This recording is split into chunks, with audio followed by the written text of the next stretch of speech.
What's going on, family? This is Sal Showtime. Coming to you with some sad news, family.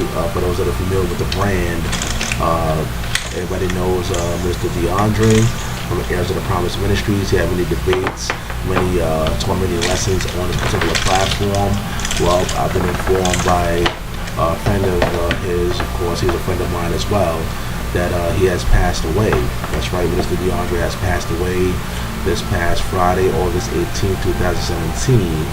And basically, what I want to do is just play his last show that he's did with on the brand Debate Talking Radio. And in the near future, I want to do like a tribute show for him. But what I'm going to do, family, for those that want to reach out, I'm going to put his YouTube page below and try to find some other social media links where people are going to reach out to the family. But other than that, rest in peace, my brother. We're going to do a tribute show to the brother real soon, and of course, I'm going to keep you the family posted. Take care.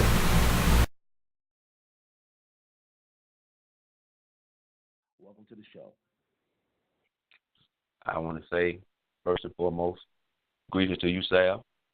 Thank you for having me on. It's been a while since I've been back on the show, and I want to say greetings to my esteemed brother, not only in the Most High, but also a friend of mine, a dear friend of mine, my brother Josh. I want to say greetings to the Debate Talking audience out there. It's been a long time since I've been before you guys. I'm excited to be here tonight. All praise to the Most High that we're alive and well today, a new day, going into another day. And it's a blessing for all of us that are here right now, able to breathe the birth of life and continue to press toward the mark of the high calling. I want to say that you guys can be doing other things right now in your lives, but you're here tonight, those of you that are here early, to hear a powerful message that me and this brother, as no other, can bring it together. All glory to the Most High. So I want to say, fasten your seat belts, as I always say, because you are in for a treat and a ride along with the Most High and to find out about the conspiracy and the smear campaign about police. Thank you. Hello. And we also have Brother Josh from ABT on the line. Say hello to the people. Hey, Shabbat Shalom, Sal. Shabbat Shalom, everybody in the Debate Talk for You universe. And, of course, a very big shalom to my illustrious brother, Minister DeAndre. I feel blessed and privileged to be able to present this very important study with him tonight. I also feel blessed that, it's no secret. I'm not ashamed to admit it that at one time me and this brother were at odds with each other. And now that we are here together again, brothers in the Most High, brothers in the Messiah, and we're here to present this word to you and to try to get to the bottom of this smear campaign against cops and the conspiracy for people to try to view them in a negative way. I actually reached out to this brother, and I asked him to do this class with me. You're going to figure out why I specifically reached out to him.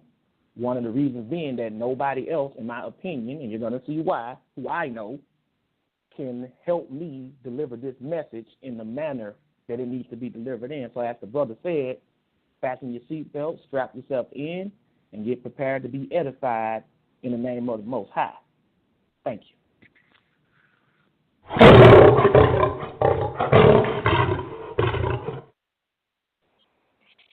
All right, people. I see we have more people calling into the show. By the way, the chat room is officially open. Family, the chat room is officially open. And, of course, if you're on social media, share this on your personal page. Let people know that Debate Talk for You is live and on the air. And, of course, make sure you attach that number. We welcome people to call in. Only rule that we ask is that when you call in, you got to keep it clean, keep it professional, no foul language. Believe it or not, we have people listening with the kids and even the elderly. All right, so Brother Josh and Mr. DeAndre, take it away. Thank you, Sam. Thank you again, my brother Josh. Coming together again in the name of the Most High, two walking together, agreed on one accord. First and foremost, before we get into the class, I want to give everybody my credentials in regards to being a deputy sheriff, working inside of a jail, two jails, City of Atlanta Jail and also in DeKalb County Jail. As a basic jail, I started in the year 2000. In the year 2000, I started in the City of Atlanta Detention Center. In 2003, I moved to the DeKalb County Jail on Memorial Drive in Stone Mountain, Georgia. You can see it from the expressway because it's huge. It's the biggest jail in the Southeast region. It houses approximately 3,200 inmates in that facility. In 2007, after working inside of the jail, on every floor in the jail, mostly maximum security with the murderers, the rapists, the armed robbers, the thieves, any level of offense that you can think of, I have dealt with them in the DeKalb County Jail. Also in the City of Atlanta Jail mostly was city ordinances and those that was going to be bound over to what they call Wright Street or Fulton County Jail. So any high-profile case that you've seen, if it was worldwide news where DeKalb County is concerned, if they came inside the DeKalb County Jail from 2003 to 2007 and beyond, up until the time I retired, I have encountered them. I've dealt with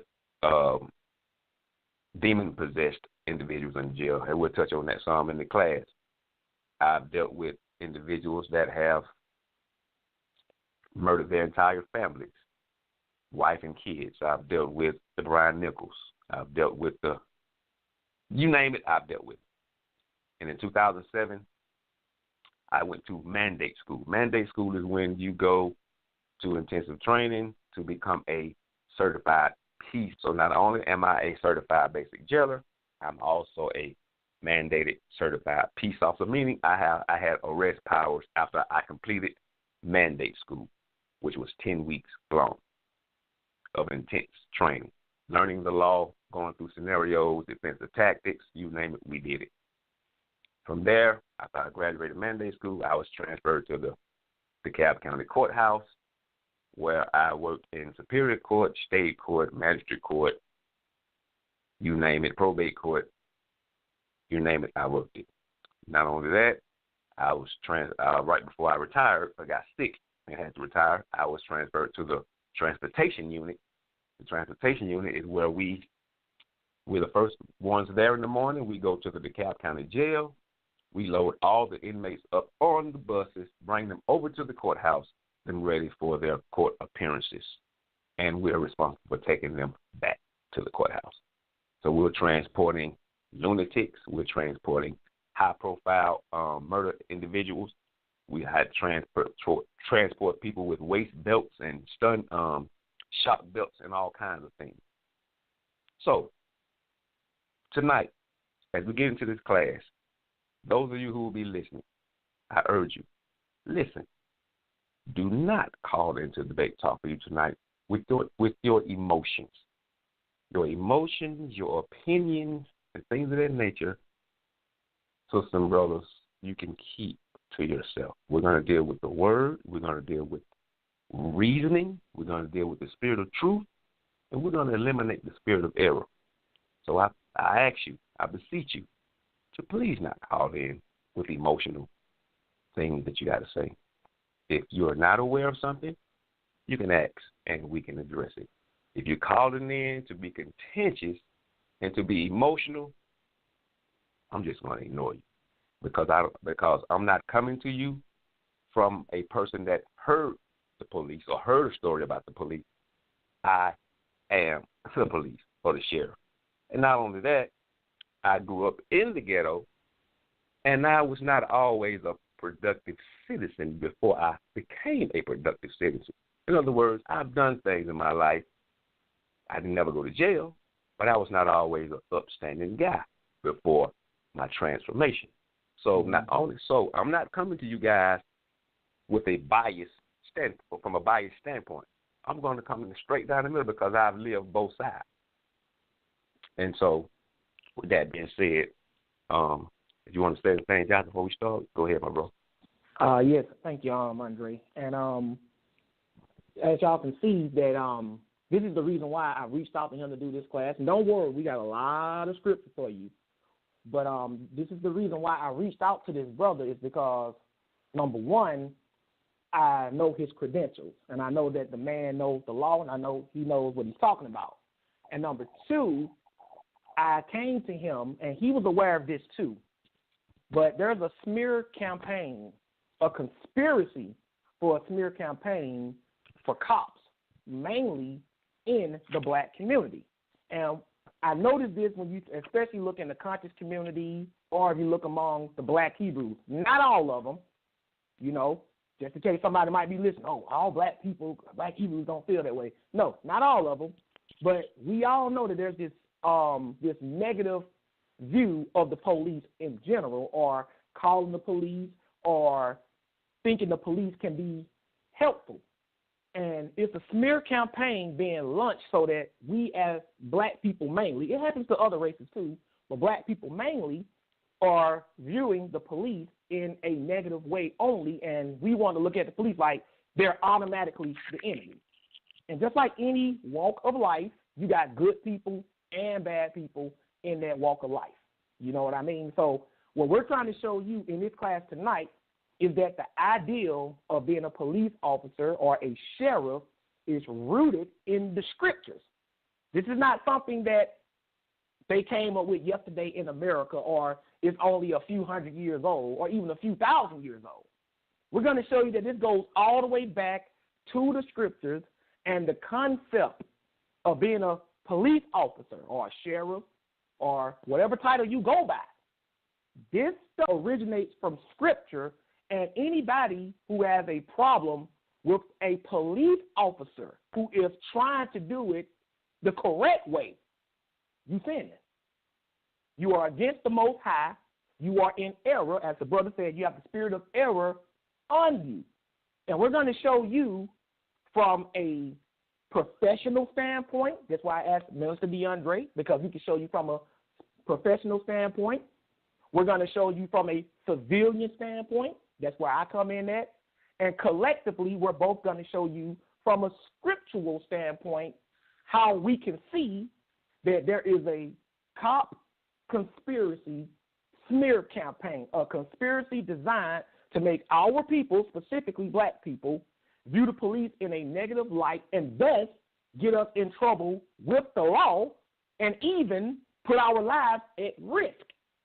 I want people to understand that that's what we're trying to show you here tonight, that they want us to view the police as automatically the enemy so we can become hostile and we can become agitated and force them, the police, to react in a hostile way and thus endangering our lives and our freedom. So without further ado, Aundrey, if you got anything you want to open up with, let's get right into this so these people can know what time it is. Josh, if you will, brother, could you look up the definition for the word sheriff? No problem. And I'm going to be reading out my favorite dictionary, the Webster's New World Dictionary of the American Language, 1959 edition. It's my favorite because it's an old dictionary. Now, check out the definition of this word sheriff.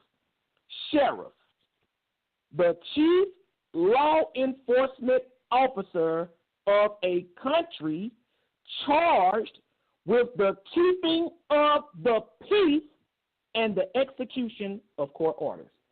Wow. He is the chief officer is executing what now? With executing, he's charged with keeping the peace and the execution of court orders. The peace and the executing of court orders. The sheriff is the highest ranking official in the county. There is no official, mayor, CEO, city councilman, superintendent, all those elected positions. Well, superintendent is not an elected position, but any elected official in the county. The sheriff is the highest ranking official in the county. The only person the sheriff has to answer to is the governor. But he said peace, to maintain the peace. Matthew 5, Brother Josh. Start at Matthew 5. All right. And verse 9? Matthew 5 and verse 9, please, sir. Okay. Matthew 5 and verse 9. Blessed are the peacemakers, for they shall be called the children of God. Blessed are the peacemakers, for they shall be called the children of Elohim, or God. Mm-hmm. Sister and brother, did you not see here that sheriff, deputy sheriff, police, troublemakers like the media is portraying, and like this conscious community is portraying? When you look on a police unit or a sheriff unit, you see to protect and serve. Mm-hmm. You also see serving with honor. Mm. Another word for serve is minister, servant. That's right. So it can be ministering with honor. Mm-hmm. They're there to make peace. That's why they patrol the zones that you live in, or the wards you live in, or the boroughs you live in. That's why they patrol, because they're there to keep peace. And wherever there's chaos, confusion, breaking of the law, they are there to bring it law and order and to protect those innocent people from being hurt and protect you from hurting yourself or someone else.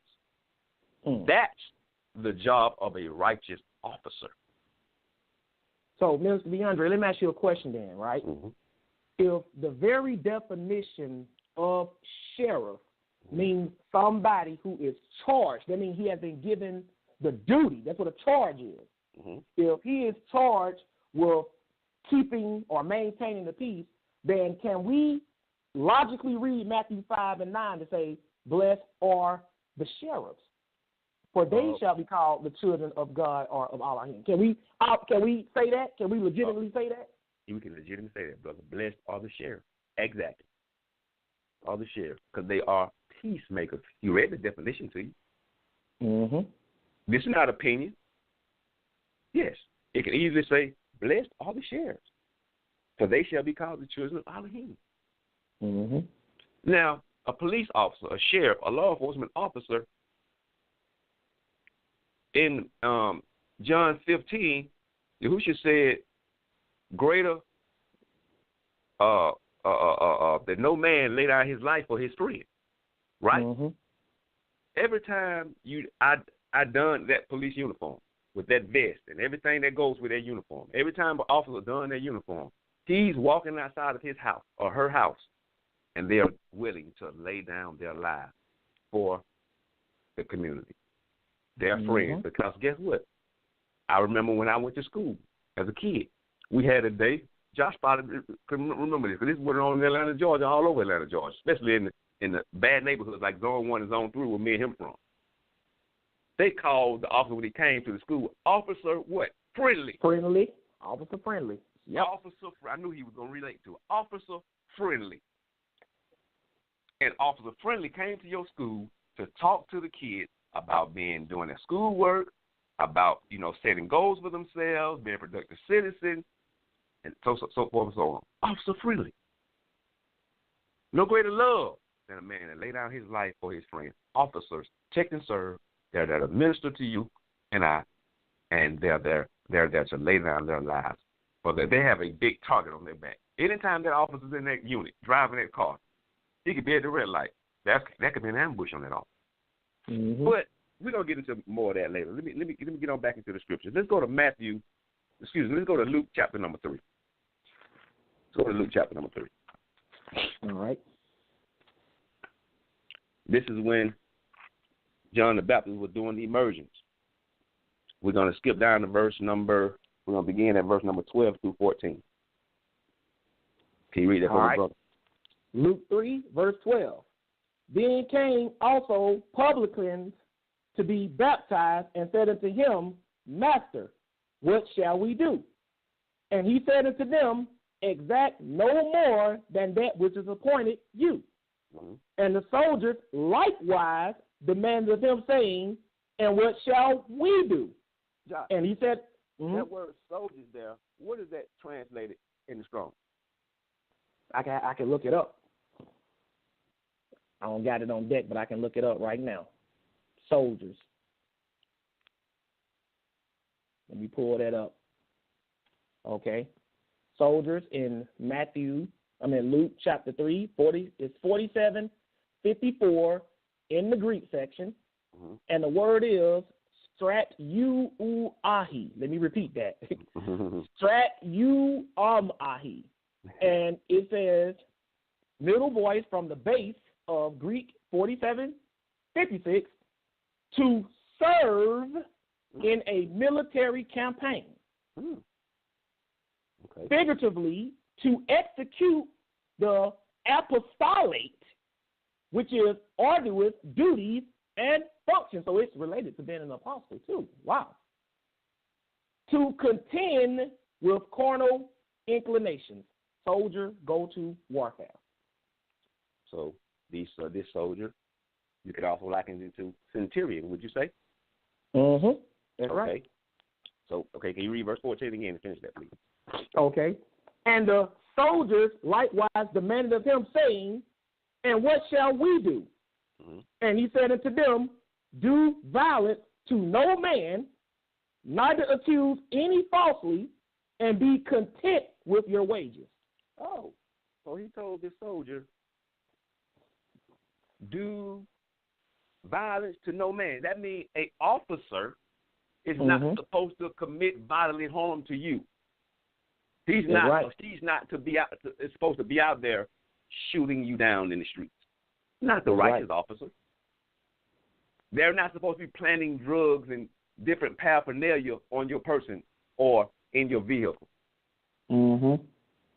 And he said to be content with your wages, because we all know that police officers and sheriffs and law enforcement officials have a yearly wage, they get paid by, a nice salary. Mm-hmm. Okay? Let's go into Matthew chapter number 8, please, sir. Mm-hmm. Matthew chapter number 8. Hey, you know what's so funny, Minister? Let me just add something in here. You know what's so funny? John the Baptist is talking to the centurions, which would be the ancient police of that day. Right. And if you notice, when they asked him, what shall we do? Did he say, oh, you need to quit the police force or stop being a centurion because that's against God? Right. Did he say anything like that? No, he did not. He didn't say anything like that. And I just felt we need to point that out, because you got a lot of religious organizations, especially among the black Hebrews and the conscious community, that try to tell you that it's wrong in of itself just being a police officer. Like, that's a sin. Right. You follow what I'm saying?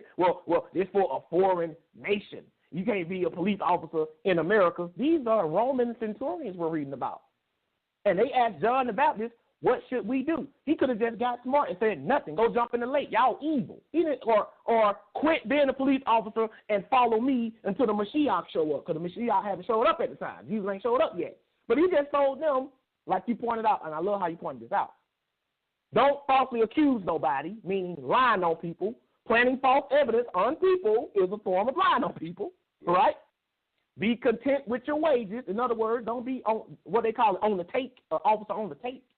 You know what I'm saying? Meaning he's taking bribes.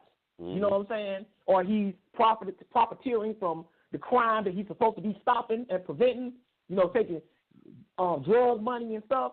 Right. That's why he told them to be content with their wages, so they wouldn't do anything immoral to get more money other than that. So I just want to point that out, because you got a lot of folks that will tell you we're supposed to be police officers anyway. Why John the Baptist, who Jesus said was great, no man born among woman was greater than him, why would he not tell them just to quit?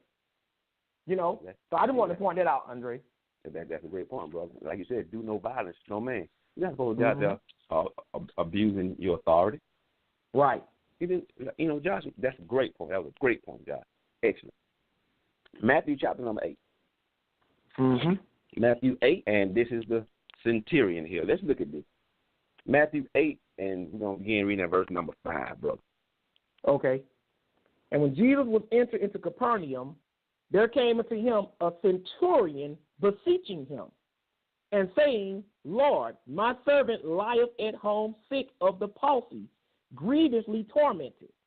And Jesus saith unto him, I will come and heal him. The centurion answered and said, Lord, I am not worthy that thou shouldest come under my roof, but speak the word only, and my servant shall be healed. Wait a minute. This centurion is beseeching who? Jesus, the Messiah. So if he was evil, he should be seeking for somebody who has like the mindset that he has, right? If he was evil. Or just the straight up devil, right? Wow. And not only did he seek, he said to him, when he said, yeah, I go up, but he said, no, I ain't worthy you come up under my roof, but speak the word only. Go ahead, bro. That's some faith right there. Verse 9. For I am a man under authority, having soldiers under me. And I say to this man, go, and he goeth.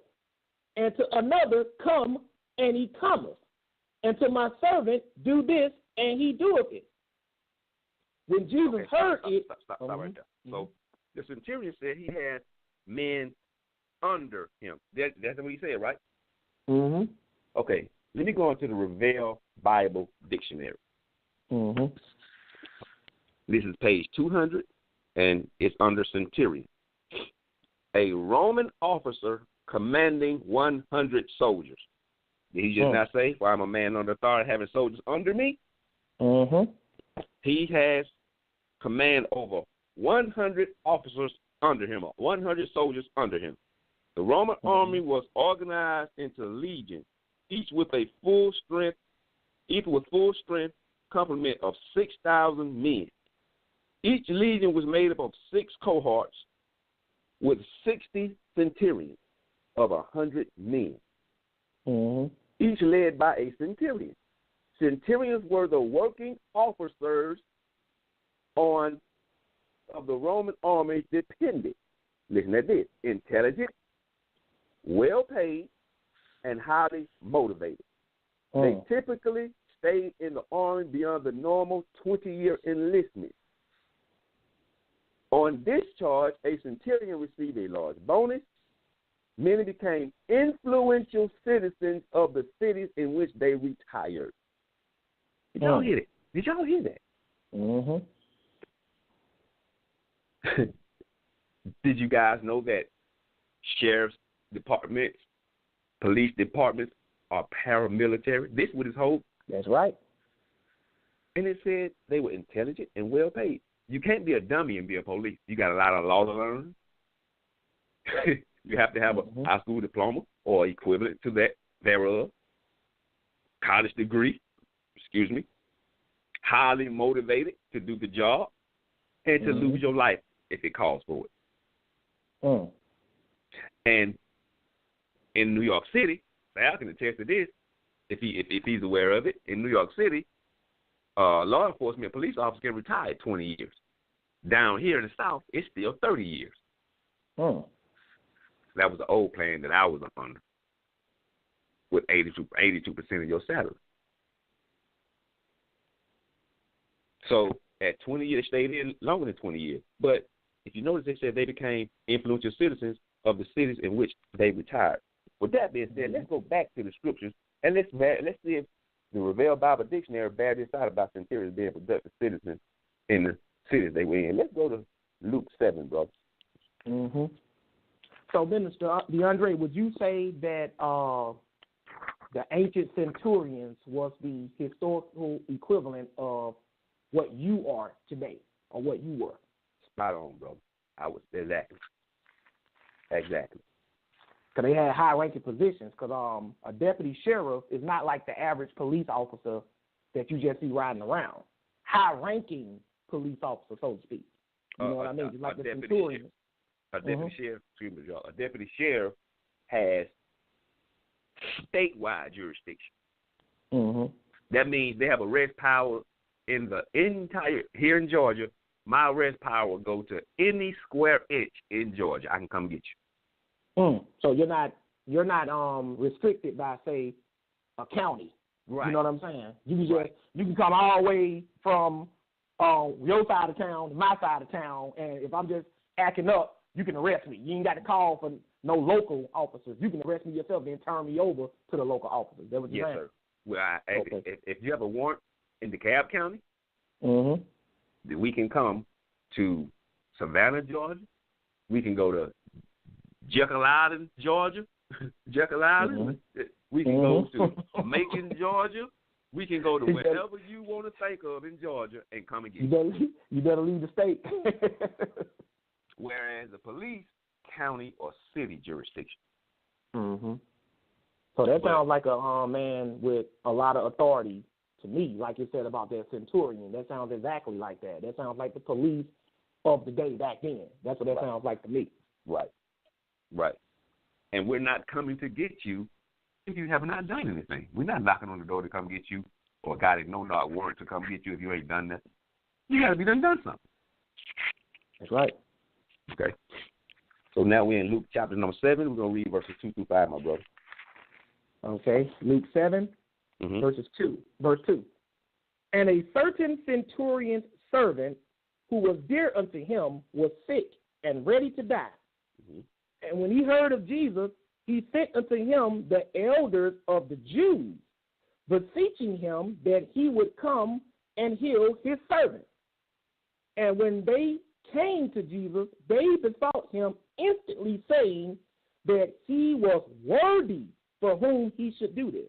For he loveth our nation, and he hath built us a synagogue. Whoa. This centurion servant loved the Jews nation and built them a synagogue?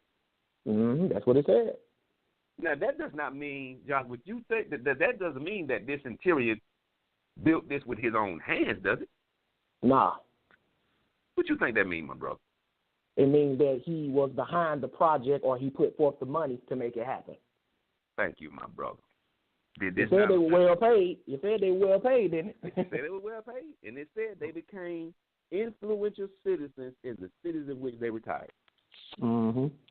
And if anybody knows about police and sheriffs, especially sheriffs and police chiefs, because they are the figureheads of the department and the agencies, they do a lot of community service. Mm-hmm. A lot of community service. I know I don't celebrate Christmas. Josh don't celebrate Christmas. A lot of you guys don't celebrate Christmas, but I'm just going to use this for point of reference. Christmas time, they're at the DeKalb County Sheriff's Office, the front lobby is full of toys for the kids who's unfortunate. Mm-hmm. Just using that to make a point of reference. Right. When it come down to books and stuff, things of that nature, to go back to school, they're heavily involved in that kind of thing. Mm-hmm. When it comes down to having the junior deputy, giving them the junior deputy pins and signals, they're influential in that. In other words, those individual kids that are in schools that are doing well, they give them a badge of honor called what they call the junior deputy. Mm-hmm. Follow what I'm saying? Giving that child something to look forward to. Not saying that child has to be a deputy growing up. In other words, what he's saying is you're a productive citizen. You're going somewhere in life. See, a lot of people don't even know this stuff about the police. Because this is my first time. This is my first time hearing it, brother. I mean, I know we got together on doing this class before, but this stuff you saying here, this is my first time hearing it. You ain't even told me that before the class started. I didn't even know that the sheriffs did those kind of things. Like, they got involved in the community like that. I did not know that. I want to say some things for you, my brother. Okay, then. This is learning skills for everybody. You follow what I'm saying? All of us. You know what I'm saying? And that's the beautiful thing. In the media, one thing I learned, we all learned in mandate school is the instructor will tell you the media does not like the police. You like, I can see that. I know a lot of y'all be like, why wouldn't the media like y'all? Does the media give you correct story system, bro, on anything? No, they don't. It's very biased. It's very biased reporting. We all know that. Yes. The media, whenever officers involved in something, if that officer did the right thing, they're going to give you a negative spin on it. If the officer did the wrong thing, they're going to give you the negative spin on it, which they should anyway. But that filters over into those officers that are not doing the negative thing. So when an officer does something wrong, those people out there that have that biased judgment or the unrighteous judgment, sometimes they look at every officer you're negative. You know you're wrong. You wear that badge. You abuse your authority. I hate the police. Right. Because of the perceptions of the media. That's that smear campaign conspiracy we're talking about. That is right there. That smear campaign. Brother, with that being said, that centurion, if you go into the Strong Concordance, G1543, it says captain of 100 men, just like the Revell Bible Dictionary said. And as I said, that I don't know if any of y'all out there may have been in the Army, Navy, Marines. One of the jobs is MP, or military police. Mm-hmm. That's right. And most MPs come out of the military and become police for an agency in the county or city or in the sheriff's office. Mm-hmm. And the police and sheriff is paramilitary. That's where you get sergeant, lieutenant, captain. Just like the centurion was a captain, and he had men up under him. Well, guess what? The captain in the sheriff's department, up under him is the lieutenant. Up under that is the sergeant. And up under that are the line officers. Mm-hmm. And the ranking goes on up to major, to deputy, on and on and on, up the chain. Bro, let's go into Matthew chapter number 27, where the Messiah was being crucified. And let's look at this in centurion. And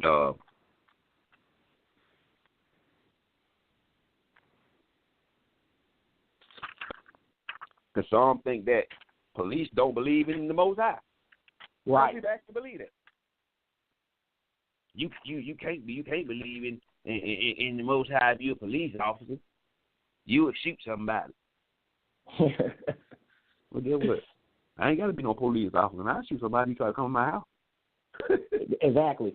Coming out unannounced or in a threatening manner, what you supposed to do. You follow what I'm saying? If I'm at a Walmart or a Kroger down here, we got Kroger down here. If I'm at a Kroger or Walmart or Ingles and I see somebody trying to commit bodily harm to somebody else, and I'm right there, guess what I'm gonna do? I'm gonna act to help save that person. Meaning you're risking your own life to do so, right? Exactly.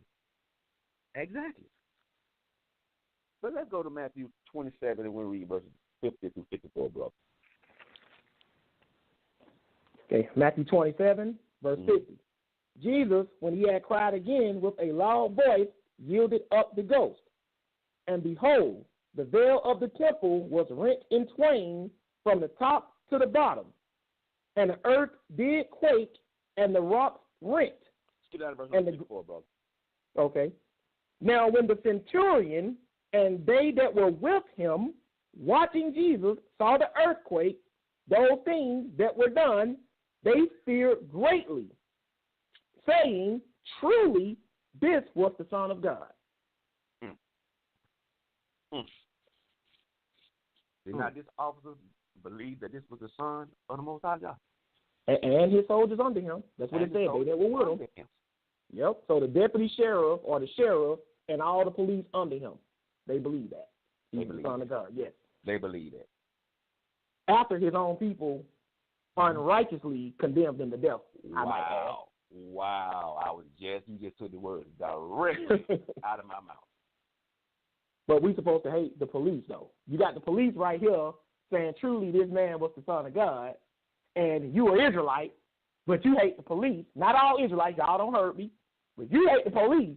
But the police in your Bible, and yes, this is the police. We're going to prove that, because you can see the equivalent anyway, but we're going to read some stuff. They saying this man was truly the Son of God, right? And y'all hate them, but it's your people that unrighteously and illegally condemn him to death. I just want to say that. I had to point that out. Oh, yeah. Most definitely. Most definitely. Let's go to Acts chapter number 5, bro. Mm-hmm. So now we're going into the prison. Now we're going inside the jail. We were outside the jail starting. Now we're going inside. Right. Acts chapter 5, brother, and pick it up at verse number 17, please. 17 through 20. 5 and 17. Mm-hmm. Okay, let me just turn here. Okay, here we go. Then the high priest rose up and all they that were with him, which is the sect of the Sadducees, and were filled with indignation, and laid their hands on the apostles. Wait a minute, Josh. Wait a minute. Wait. Mm-hmm.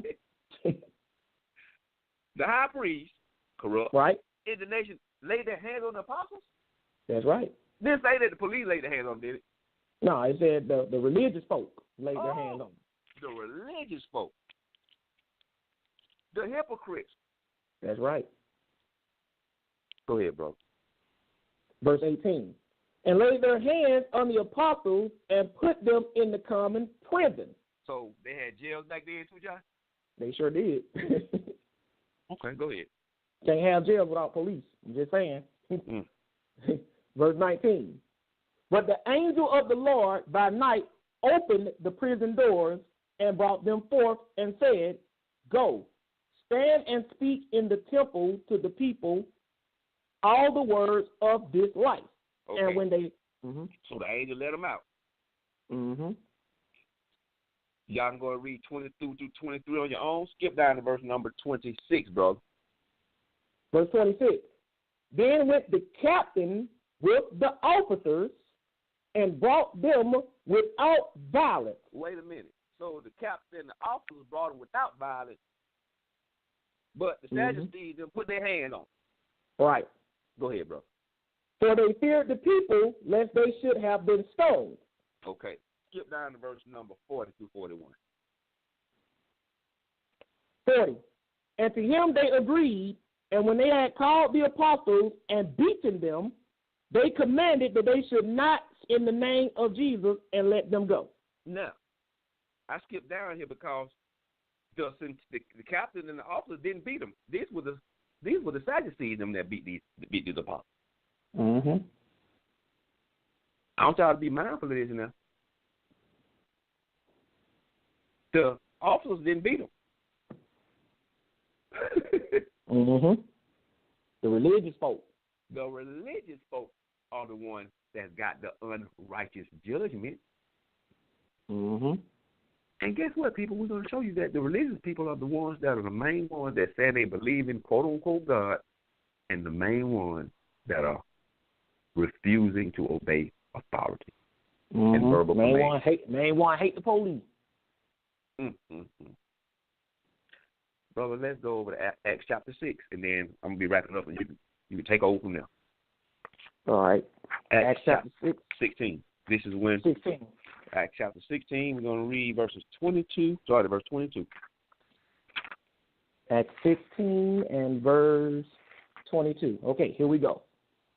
And the multitude rose up together against them, and the magistrates rent off their clothes and commanded to beat them. Oh, here we go again.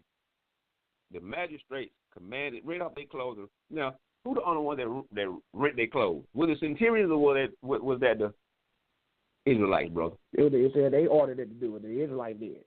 Because they didn't like them. Go ahead. Verse 23. And when they had laid many stripes upon them, they cast them into prison, charging the jailer to keep them safely. Oh, jailer. Did I not tell y'all when we started, I was a certified basic jailer? When I was inside the jail? A jailer. That's right. The jailer right here? That's the police all day. Now, this is Shaul and Silas. This is Paul and Silas now that we were talking about. After they out there preaching and they just cast out a devil out of a woman. She was possessed with a spirit. If you go back up and read the verses before this. But I'm, for sake of time, just trying to get to the point. What verse you stopped at? You stopped at 23, right? Okay. Skip down to verse number, well, keep reading, verse number 25. 25. I'm sorry, 24. 24. Who, having received such a charge, thrust them into the inner prison and made their feet fast in the stocks. Now, not only they put them in jail, they put them in lockdown. That's the inner prison. Yeah. The worst time of being locked up. Locked down. Locked down. That means the whole, what they call the whole. That's what they talking about. That's why they said the inner prison. They put them in the hole. Or the box. Sometimes they call it the box too, don't they? The hot box, old school term. Yeah. Hot box, the hole. Yes. Solitary confinement. Yes. 23-hour lockdown, 1 hour out. Yeah. Just take a shower. Yeah. That kind of thing. Go ahead, brother. Verse 25. And at midnight, Paul and Silas prayed and sang praises unto God, and the prisoners heard them. Now, I want y'all to pay attention to these two men who's been beaten, rolled in the hole. They singing praises to the Most High. Do you hear them talking about, y'all going to hell, you ought to go to hell because you ain't nothing but the devil, you police officers and all that kind of stuff? No, they ain't saying nothing like that. They exemplifying fruits of the Spirit, ain't they? Love, joy, peace. They got peace and joy still. He said they singing praises, and the prisoners heard them. I wonder why Luke, as he was giving this account, why is he making the significance of the prisoners hearing them? Go ahead, my brother, continue to read. Verse 26. And suddenly there was a great earthquake, so that the foundations of the prison were shaken, and immediately all the doors were opened, and everyone's bands were loosed. So not only was they loose, everybody in the jail is out because of these guys shouting and giving praise to the Most High. Everybody, the cell doors didn't open up, the shackles didn't came off. But y'all get the visual. Go ahead, brother. Ain't on lockdown no more. Verse 27. Lockdown no more. Exactly. And the keeper of the prison awakened out of his sleep, and seeing the prison doors open, he drew out his sword and would have killed himself, supposing that the prisoners had been fled. So but Paul, go ahead, bro. But Paul cried with a loud voice, saying, "Do thyself no harm, for we are all here." Wait a minute now. The prison guards sleep. Obviously, this is during the night shift. They got shift work. So the prison guard didn't fell asleep over there. Woke up, everybody out. This man would have killed himself because, these people out has escaped. This man, ain't no telling what the protocol that they would do to him. I know in our time, you get suspended or lose your job if somebody gets as an escape. Oh, back then, you can look that up, Aundrey. Back then, if somebody fell asleep on their watch, they either went to prison or they were executed. That's why the guy wanted to kill himself. You can look that up. Okay. Yeah. Okay. See. Wow. So that's why the guy was going to kill himself. You heard it. That's why I couldn't do the play with nobody but this brother here. So this guy, so Shaul said, Paul said, no, don't do yourself no harm. Now, this righteous guy didn't tell him, don't slit your throat, cut your head off. Right. Dirty cop. He said Mr. DeAndre, you got me laughing because good and well, keeping it 100, if that would have happened today, not only would we have not tried to stop the cop from killing himself, we would have told him exactly where to stick the sword. Make sure you stick it to your throat. You know what I'm saying? Exactly. He's stopping the man, even though he's part of the same officers that had Paul and them unrighteously arrested in the first place. You know what I'm saying? Who were doing it, who were executing that. You know what I'm saying? That's something to think about. Yes, sir. What verse was that? That was that version of we all here, right? Okay. Verse 28. That we stopped at 28. Go ahead and read verse 29, bro. Then he called for a light and sprang in and came trembling and fell down before Paul and Silas and brought them out and said, "What must I do to be saved?" Wow.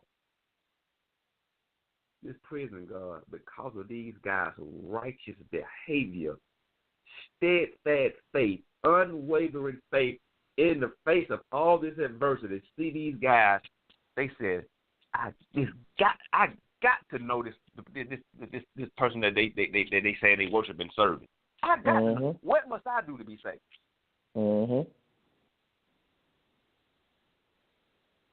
I want y'all, this speaks volume because you as a servant of the Most High, everybody got a job to do, sister and brother.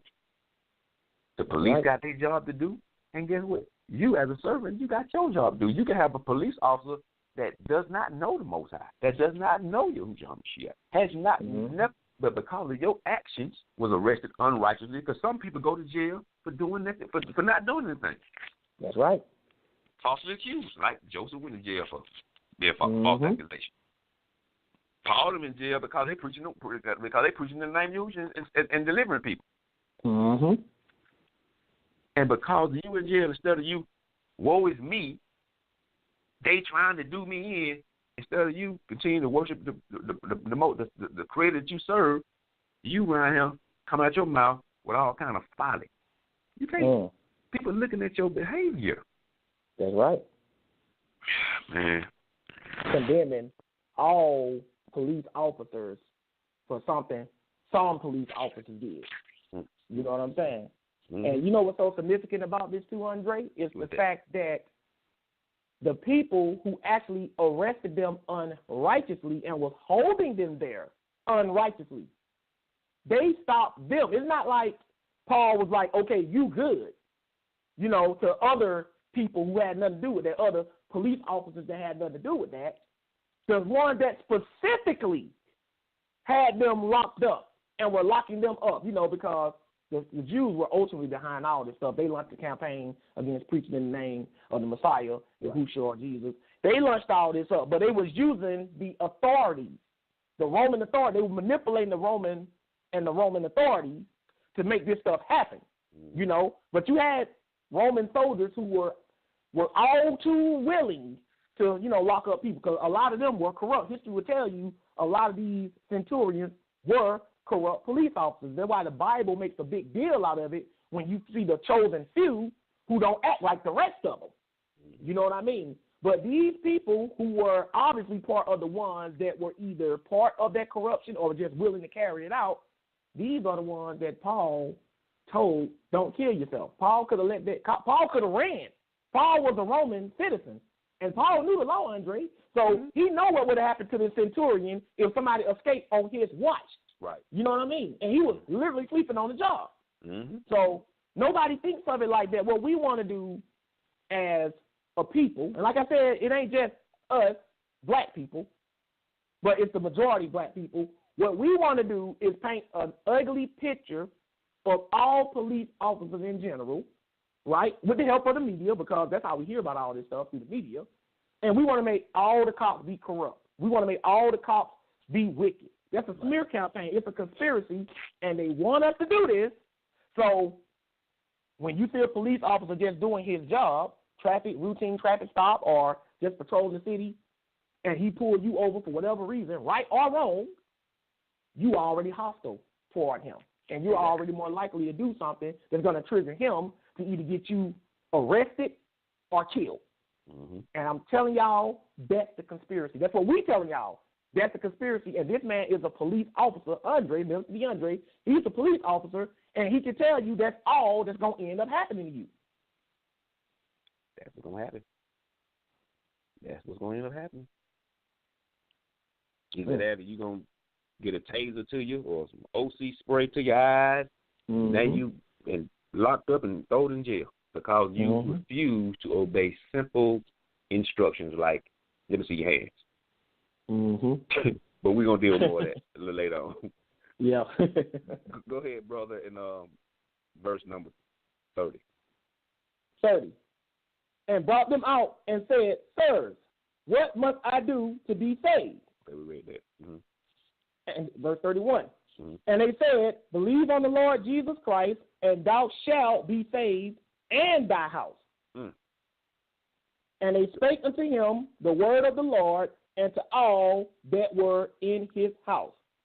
And he took them the same hour of the night, and washed their stripes, and was baptized, he and all his, straightway. Do y'all not hear this? The jailer took them, washed their stripes. He was baptized, him and all his house. Straightway, immediately. Straightway? And then set meat before him, if you read verse 34. Don't sound like they looking at the police as negative people. Nope. Wow. So let's go Hebrews 13. Let's go to Hebrews 13. I got two after that, and then let you have it, brother. Mm-hmm. Hebrews 13. Somebody not reading this book, minister. A lot of them not reading this book. A lot of us and these people, personal emotions of how they view the police, cloud their judgment on what the scriptures say we're supposed to view civil authority figures. You know, that's bad. I'm telling you, it's a conspiracy. They trying to get you hurt or arrested. That's why they're trying to do that. You say Hebrews 13 and what? Hebrews 13, verse 17. 17.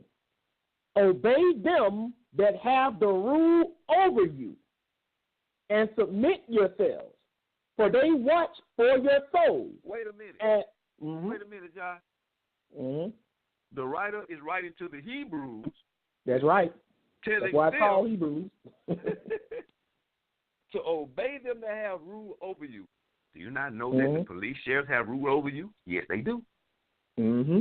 They have the power, and I talked to Josh about this tonight, at the snap of a finger to take your life, meaning literally away, you stop existing, or put you in jail, just like that. Your life is over if you get locked up, at least for a while, right? Obey them that have rule over you and submit yourself, for they watch for your soul. Go ahead, bro. Mm-hmm. And let me just point something out too. Watch for your soul. That means guard your lives. In other words, protect and serve. That's what that means right there. Yes. Mm-hmm. Yes. I just had to point that out. As they that must give account, that they may do it with joy and not with grief, for that is unprofitable for you. And they must give account, for they must do it exactly, because guess what? With much power comes much responsibility. That's right.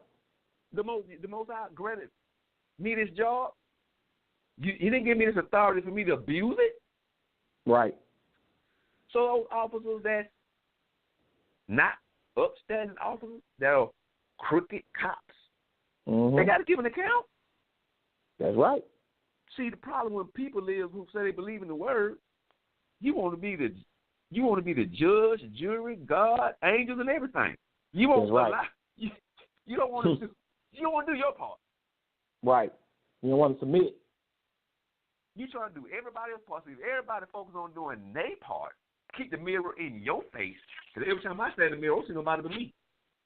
That's right. I let my daughter stand beside me, or my wife, or my kids. But other than that, every time I stand in that mirror, it's me alone. So everybody got a job to do. These police officers got a job to do that they been doing. When I put on that uniform on, I love doing my job. I ain't lying. I love doing my job because I didn't abuse my job. I believed that the angel was accounting around about me to protect me from hurt, harm, and danger. So I had no fear out there. Was that somebody gonna come up and, and if they did, then hey, that must have been the way I was supposed to go. That's the way I looked at it. But let's go to Romans chapter number 13, brother. It's amazing. We're in Hebrews 13. Let's flip back over to Romans 13, same chapter. Can I add one more thing about this Hebrews 13 before we go to Romans 13? Go ahead. If you notice, it said, for they watch for your soul, which means they protect and guard your lives, as they that must give account. It says that they may do it with joy and not with grief. So this is saying that we're not supposed to give the people who protect and serve us grief so they can do their job with joy. And that's what a lot of us try to do. We've been programmed, to give the police grief. You know what I'm saying? We're supposed to try to make in other words, we're supposed to try to make their job easy for them.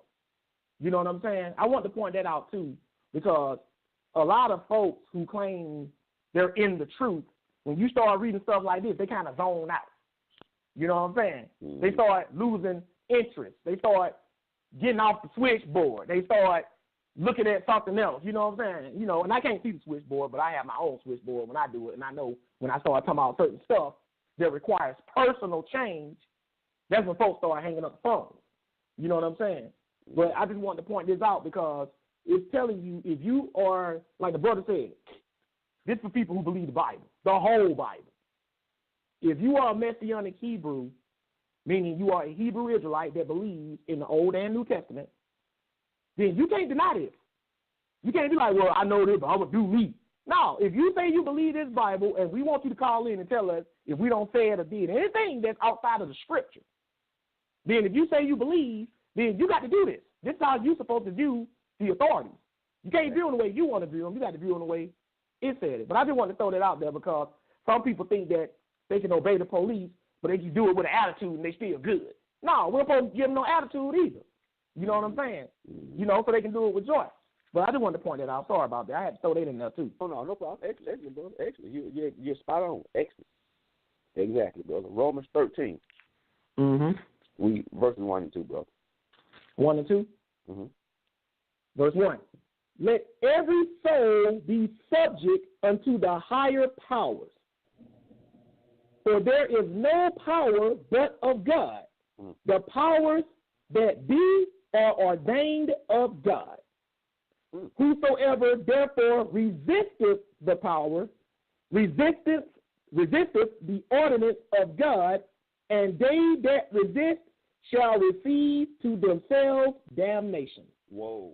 The powers that be ordained of Elohim, right?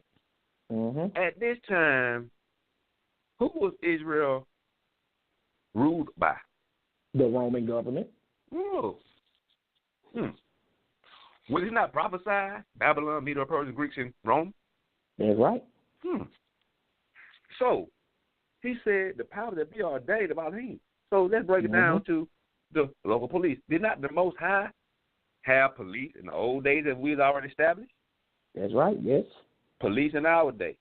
The powers that be ordained of the Most High. And it says, therefore resist the powers, resist the orders, and they that resist shall receive themselves damnation.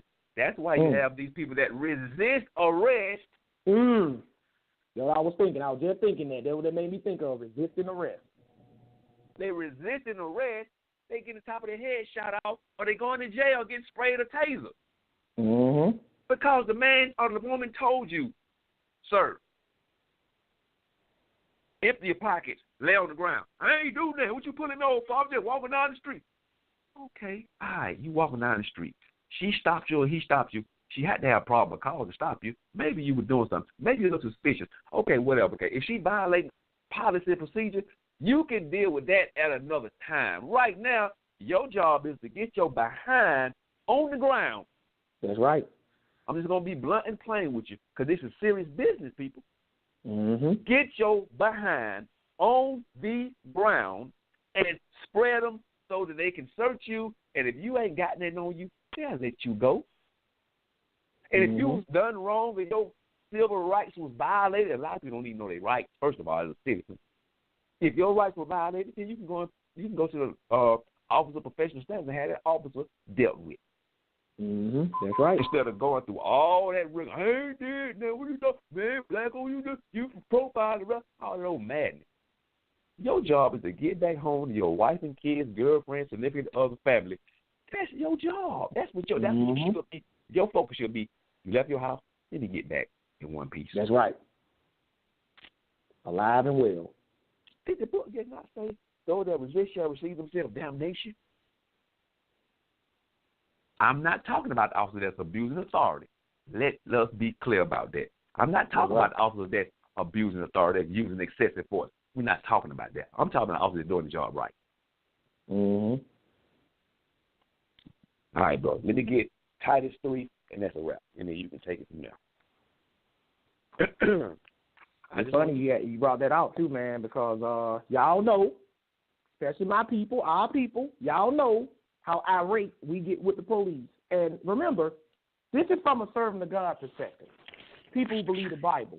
I want y'all to keep that in mind. Paul and Silas were unrighteously arrested. They weren't unrighteously just detained. When a police officer pulls you over, that's detaining you, not arresting you. Paul and Silas were arrested and put in prison for nothing but just teaching the word of God, right? Which was not illegal, right? But, you know, they manipulate the powers that be, the Jews, and found the loophole to get them thrown in prison. So if Paul and Silas can peacefully go to prison, right, and maintain their faith, then you mean to tell me if you really believe his word like you claim you do, because you know a lot of folks under say they swear you down, oh, I'm hardcore, I believe in the word, right? Mm-hmm. Then why can't you just patiently let the officer pull you over? If he asks you to step out of your vehicle, step out of your vehicle. Because remember, the goal is like the brother said, this is coming from, I want everybody to remember, Aundrey, this advice is coming from a certified police officer, deputy sheriff, high ranking, right? This ain't no advice. This ain't just this, well, I think you should based on what I heard. No, this man knows, right? Do what that officer says. If your civil rights were violated, deal with that later. But in the meantime, your life is literally hanging in the balance. You know what I'm saying? And let me say this, y'all, before I make the last, we read this last text. Before I even got in law enforcement, this when I was on the record label. I had just dropped one of the label mates off at his house in Forest Park. Josh knows Forest Park is pretty. You know, they don't play at Forest Park. Nah, they don't. So we're in Forest Park. I dropped him. It's 2 in the morning. After I drop him off, I'm coming out of his neighborhood. So I've committed to make the left turn. As I committed into the street, the light turned yellow. But I'm already committed. I can't back up. I got to clear the intersection. That's right. So I made the left so I can go down and get on the expressway to come on home. Police got behind me. He followed me for about a mile down the street. I knew he was going to cut the lights on. Now I'm in the car. I'm in the Buick LeSabre. I got rims on it. I got rims on it, golden chrome rims on it. I got music in the car all the time. I ain't playing no loud music in there now, but I got to fix up the car. So he stopped me. He profiled me. I didn't run the red light, but he pulled me over. He pulled me over. The first thing I said to the officer was, "Sir, I have a weapon in the car." That's the first thing I said when he came, "Sir, I have a weapon in the car. Exit the vehicle, please." I exited the vehicle. He put me in handcuffs, told me to sit out on the curb, searching my car and everything. Now, first of all, I didn't, he's searching my car and everything, took the weapon, put the clip in the trunk, the gun in the dashboard, the bullet somewhere in the pouch in the back seat. Then he go on by my business. But I didn't go off into why are you stopping me? I didn't run the light, blah, blah. I didn't get into all that. Mind you, this was a white officer. It's 2 in the morning. We on a side street in Forest Park. I ain't saying a word. I'm in handcuffs on the ground, just sitting there watching. Do his job. And when he finished, he took the cuffs off me. My insurance was straight. My license was straight. I had no drug paraphernalia on me, no alcohol on my breath, and neither was I defiant with office. To the house I went. No problem. And I said that to say this right here. Let's get Titus 3, brother, 1 through. Titus 3 and what? Titus 3, here to verse 1. Okay. Verse 1. Put them in mind to be subject to principalities and powers, to obey magistrates, to be ready to every good work. Obey magistrates. Go ahead. 2. To speak evil of no man. To speak evil of no man. Of no man. So why are you calling the police crooked cops? Not all police are crooked cops. That's right. Not all prison guards are crooked jailers. Why are you calling them 5, 0, and 12 as if that's some demonic entity or something? Here come 12, they go 5, 0. If 5, 0, and 12 were patrolling your neighborhood, it would be freaking anarchy. That's right. If 5, 0, and 12 were patrolling your neighborhood, it would be worse than what it is now.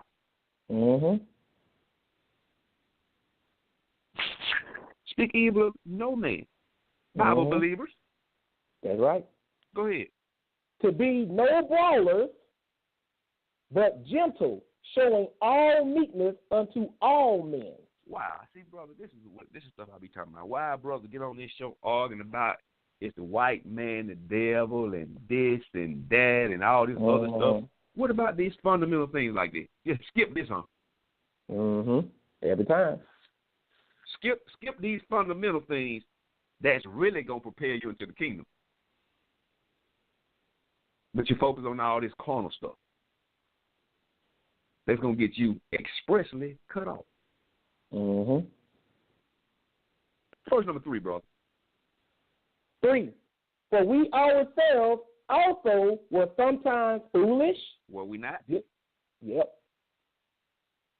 Go ahead. Disobedient. Were we not? Yep. Go ahead. Deceived. Were we not? I'm just going to add We all, Satan deceived the whole world. That's what it said. Go ahead. Serving divers lusts Were we and not? pleasures. Yep. Go ahead. Living in malice and envy, hateful and hating one another.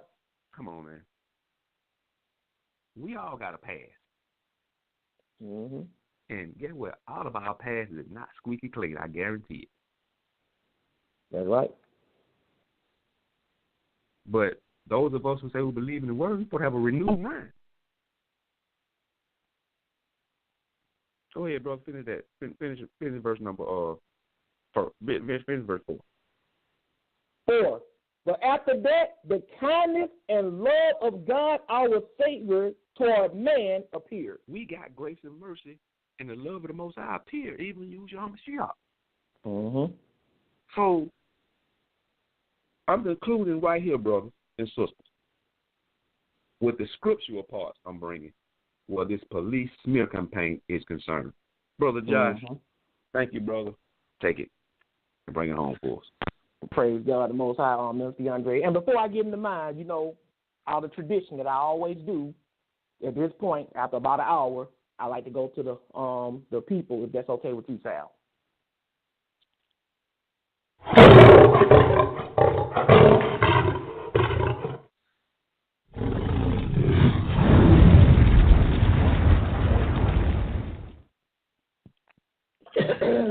All right, we're going to take some of your questions and your comments at this time. Let's go to the first caller. Let's go to 832-274. Hey, how y'all doing, man? Hey, that was a good, real good, good information, and I really appreciate the angle, especially coming from an ex-police officer himself. I don't know if he's still on the line, but Appreciate it. But yeah, man, I've been to Atlanta, man. You know what I'm saying? I've been to Georgia. I'm from Texas. My name Anthony. I'm from Texas, and I've been there. That's one thing that I really marveled about Atlanta. I only spent, I didn't never live there, but when I was there, I was very, I would say, marveled by how much more, I would say, tolerant the laws are out there than in other places. And I don't know. I wonder if your experience is based off of your direct experience and not really, the general United States. Because, man, in Texas, man, I can tell you from personal experience, I've been singled out. I've been pulled over for no reason several times. I slammed on the floor. I've been guns pulled out on me, man, over all kind of stuff. Especially in my teenage years out here, man. And so yeah, after years of going through that, when you ain't never done nothing, you develop. I would say you develop a. I never had a hatred for police, man. I had family members who were police officers too, in the Houston area, but I did have serious contention. Or serious, I can't think of the best word for it, but I would say contention for lack of a better term. Animosity. How about animosity? Yeah. That's a good word. Yeah, man. And, I was always a believer, man. I just came in the truth 3 years ago. Before that, I was in the Sunday church. And so I always believe what y'all talking about, being respectful for the laws. I was always like that. But when you like that and you constantly get messed around, you constantly get messed with, police singling you out, taking pictures, you talking about what kind of gang you in and so on and so, I don't think that this is propaganda that you see on TV. I think what's happening is things are really starting to come to the light.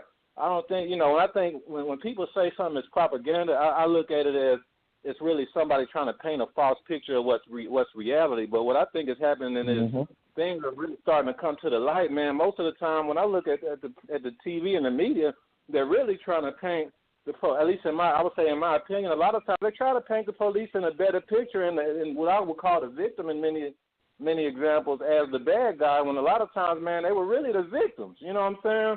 So I know, and again, I agree with. I'm not saying I disagree with really anything you said other than that. I just believe that maybe your experience is different than what we would see kind of in the general population of the United States. Because man, in reality, when I was in Atlanta, man, that was like nowhere I ever been before. So anyway, man, appreciate it, man. Really a blessing. Let me ask you a question. How long ago it was when you came to Atlanta? So I've been in Atlanta. It was about 5 years ago now. Yeah. Okay. We used to have the APD used to have a unit called the Red Dogs. Oh yeah, I know who they are. It's called it, and I'm pretty sure you heard the rap group Good and More when they talk about the Dirty Red Dogs. Remember that? Oh yeah, The red. They had to get rid of them. Yeah, they had to get rid of the Red Dogs. You see, when I grew up in one of the roughest projects in here in Atlanta, Georgia, in what's called Zone 3 in Atlanta. Josh is from Zone 1, which is right. the other roughest part of Atlanta. And I've never once in my life been slammed by the police. I've been put in cuffs. I've been cussed out by the police, but I've never been slammed to the ground by the police. I've never been associated or been labeled to be with a gang or any of that stuff. One, I never put myself in predicaments where they could label me like that. So I don't know if who you were hanging around, anybody that were of any of that kind of affiliation. Were you in areas that had high gang affiliations or activity going on?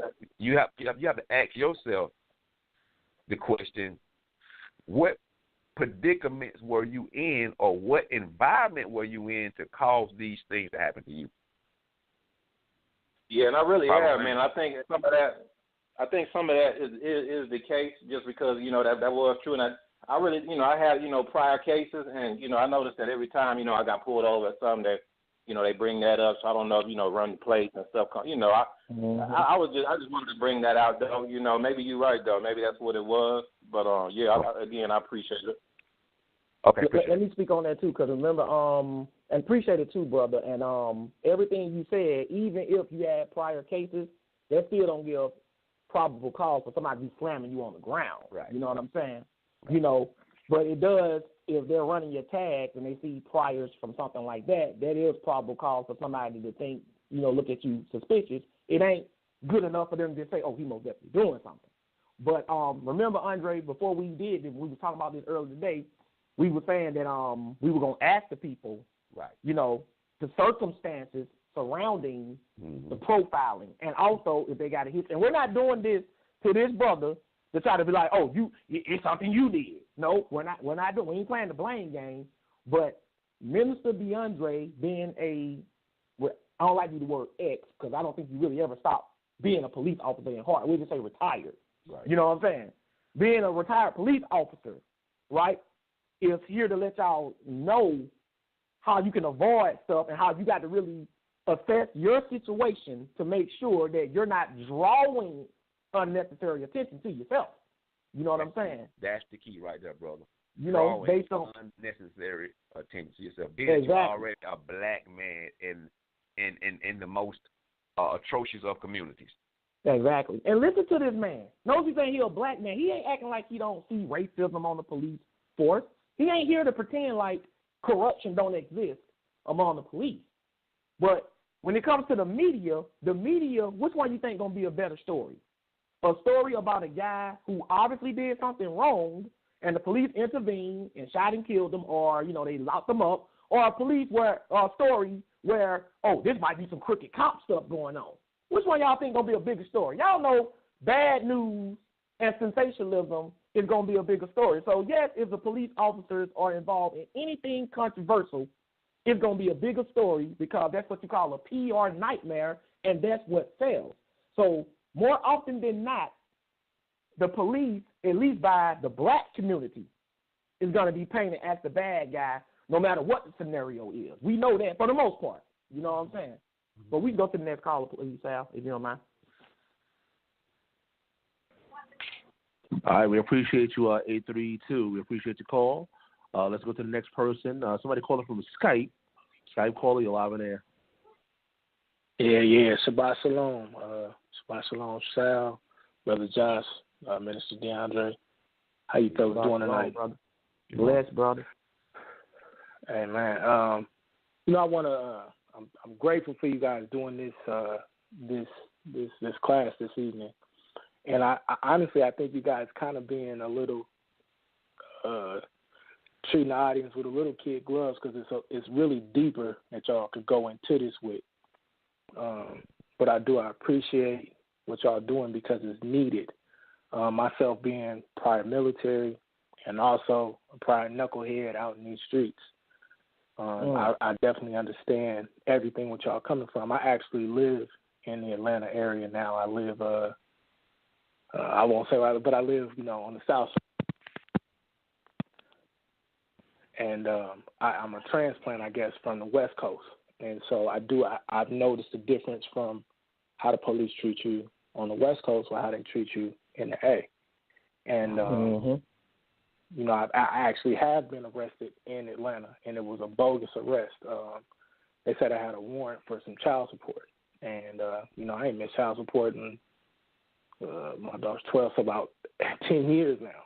And anyway, and it was a messed up situation. We was on the way to Macon, and I had my family with me. My wife was pregnant at the time, and she crying.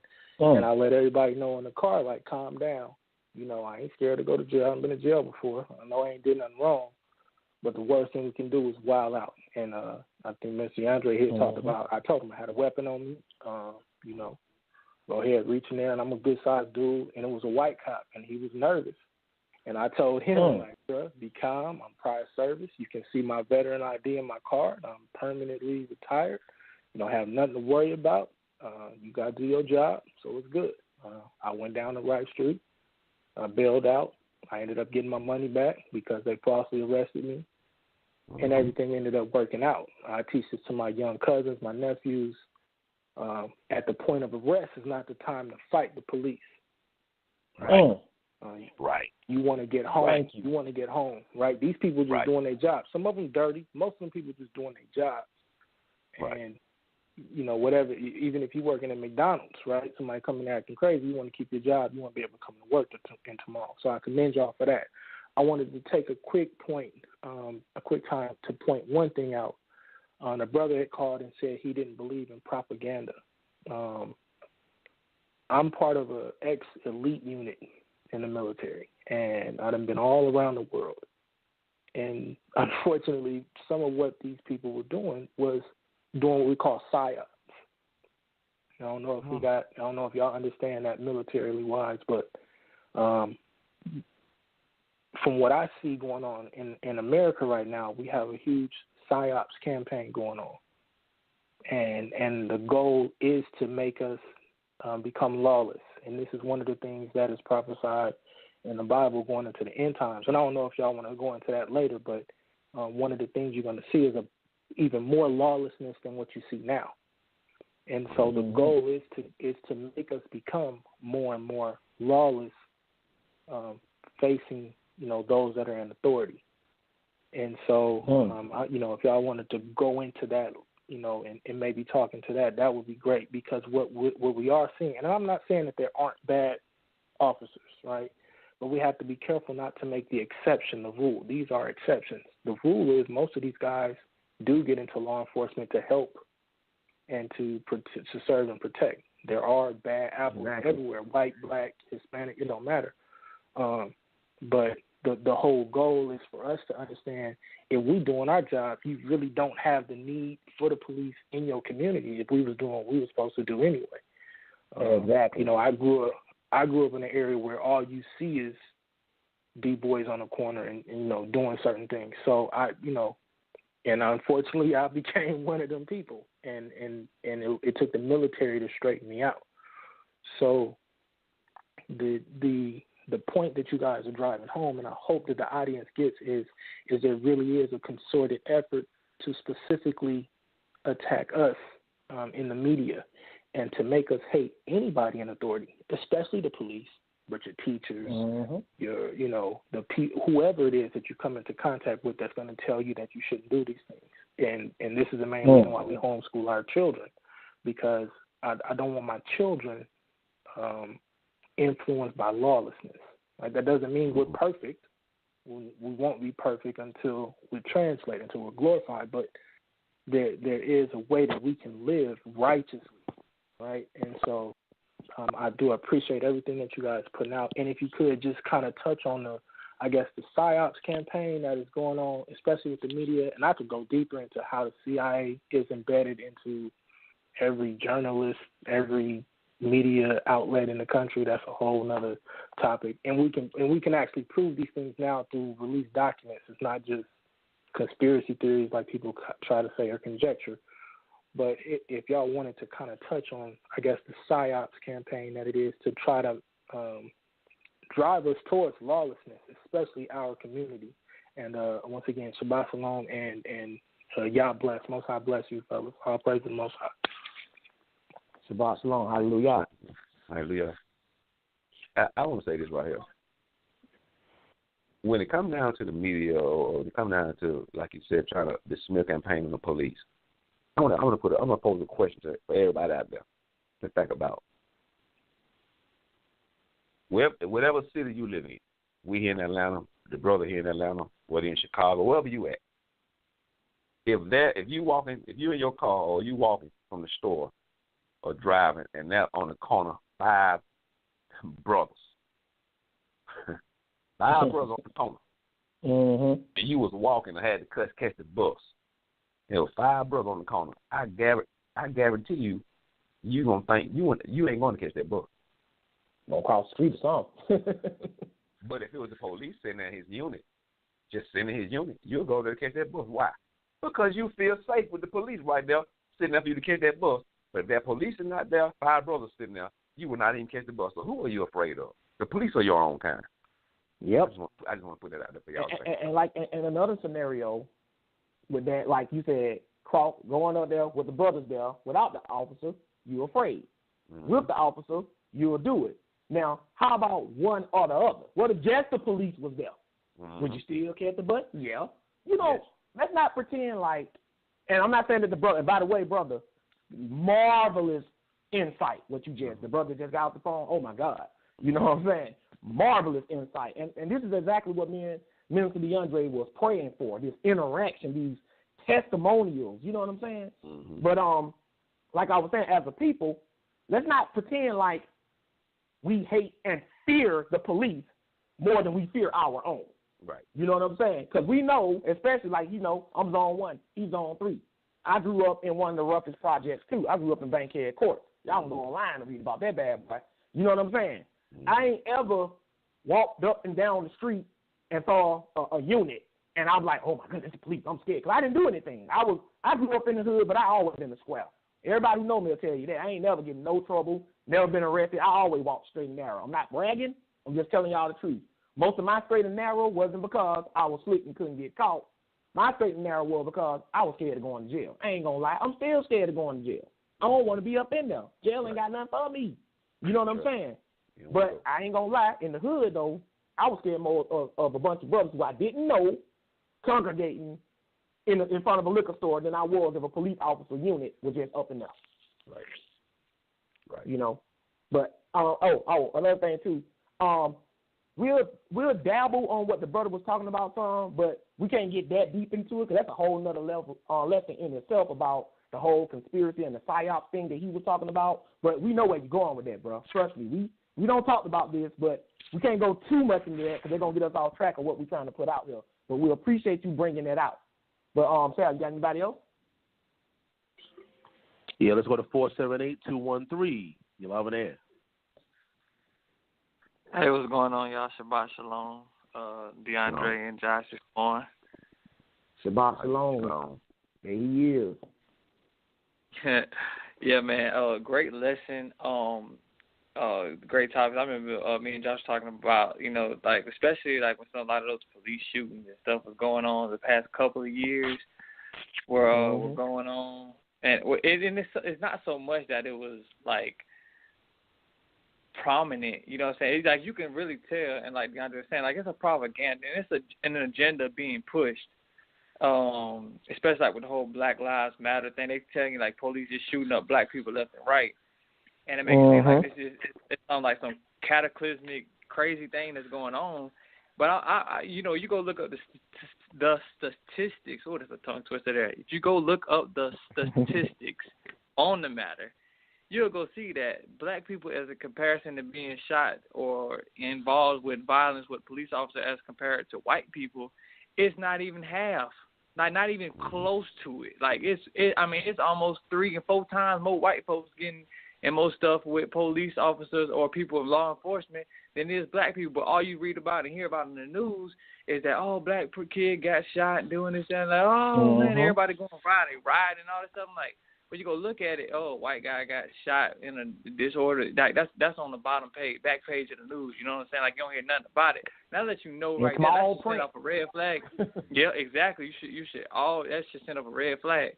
But you know, especially with you, DeAndre, with your experience, and being on both sides of the fence, you know, as you testified today, being on both sides of the fence, is there any possibility that in the future that you could do a lesson, or not necessarily a lesson, just have a discussion or a discourse, or even give a course, like a class, a lesson on how we should conduct and handle ourselves in certain situations?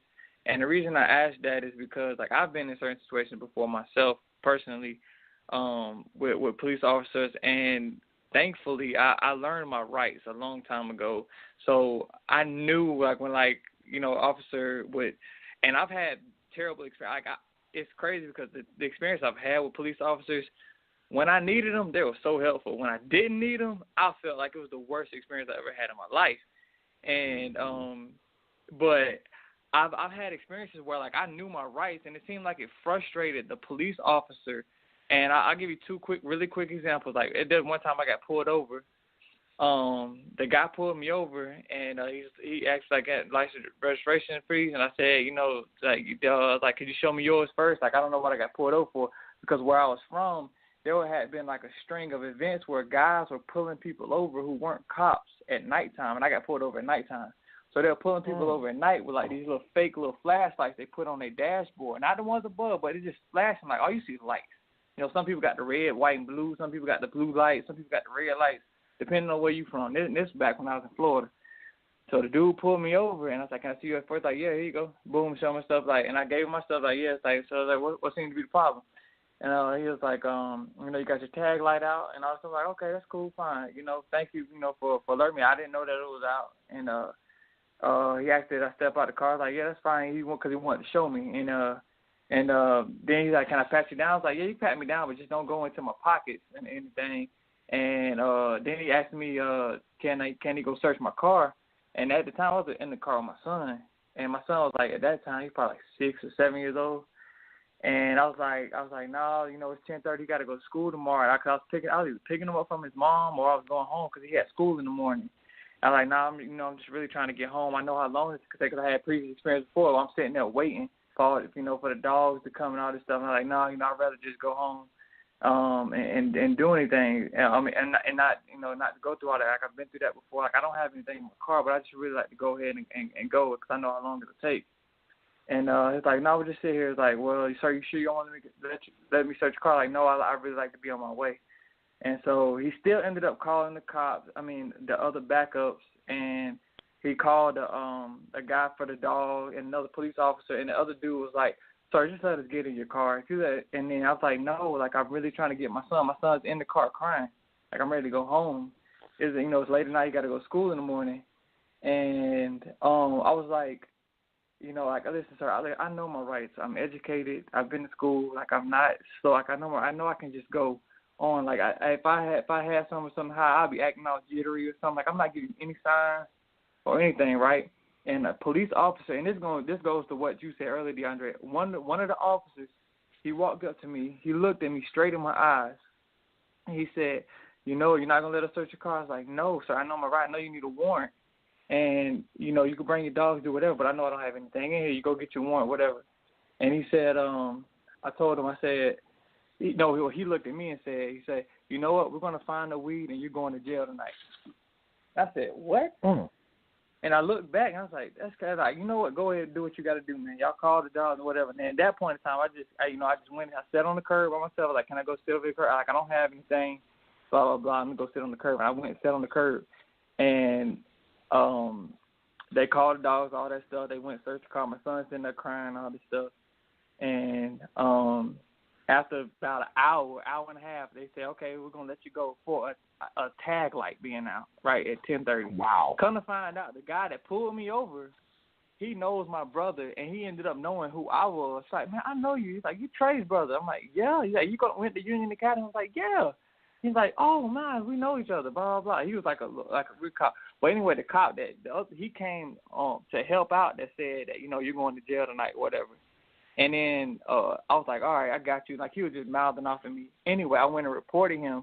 Come to find out that he had like a long rap sheet. They ended up getting rid of this officer because he had so many complaints and reports. So that goes to what DeAndre said. Look, even if you're doing everything right, all you got to do is just go tell somebody and say, hey, look, man, look what this dude did and said to me.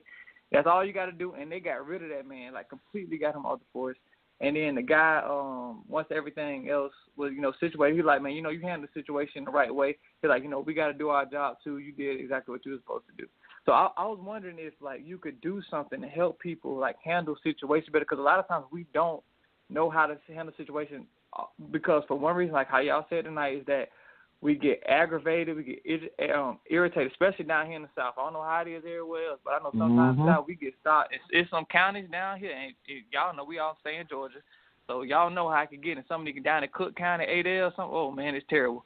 But could you, like, do something to show us how to properly handle situations, like, make sure your hands are on the steering wheel when they get there, so you won't spook the officer. Because a lot of times they are trying to just do their job. Sometimes you have some that are young, might be scared. Well, I was wondering, DeAndre, if you could do something like that, something just to help people understand how they need to conduct themselves to make sure everybody stay calm. Antoine, he actually planned on doing that tonight. We were gonna have a portion where, where he's gonna open it up, and any questions you have about any legal advice as far as like how to handle yourself and conduct yourself, you got all that. We're gonna do that tonight. Oh, well, God is good then. God is great. That's awesome then. Hallelujah. Hallelujah. All right. I'm just gonna let y'all know we have like maybe 2 more callers. Y'all want to take those callers? You want to wait and continue into the lesson? What do you want to do, guys? Well, since thing number 2, let's go ahead and wipe them out. But we'll try to keep it brief so I can go ahead and get it since there's only 2 of them. All right. So let's go to 504-485. You're live in air. How you doing, Sal? How the panel doing, Brother Josh and Brother DeAndre? I just want to say, first of all, I want to get a Brother DeAndre a special thanks because there's not too many so-called black police officers that's out here, and when they can empathize with people, with their brothers, that's a good thing, man. So we definitely need more cops like you, but it's, coming from my perspective, I'm from New Orleans, Louisiana, and I'm not gonna say I did the right things coming up, but it's kind of hard because I've been in situations where cops lied on me. I've several times. It was a situation where, like, if you ask for like their badge number or something, it's like they get real offended behind that. I've been brought deep in the woods by cops trying to intimidate me. So it's kind of hard. I was selling drugs at this time. They've even checked babies. Like they'll pull up on the corner and check babies, check their diapers, their Pampers, and just from hanging out. So it's kind of hard. But I was listening to your show this morning, The Mark of a True Believer, because I heard the sister mention it yesterday on Sal's show. That was a real good show yesterday. And, that's how I'm just trying to take this lesson, with the mark of a true believer, to have love, because there's been times where I've had cops help me, and I've been truly grateful. I think it's been few and far between. So basically the perspective I'm trying to take this lesson is how will we operate. I'm listening to you brothers almost like explaining how we should operate as if we were in the times with Yahshua under Roman occupation. So that's how I'm kind of looking at it, because me personally, I don't think they're my friends. I don't think they like me. I have family that's cops. I know they love me, and I know certain cops would look out for us. But on the whole, it's just kind of hard. So I kind of appreciate you brothers coming with this lesson and, just trying to get us to look at calmer way. So that's all I want to say. Okay, appreciate you, brother.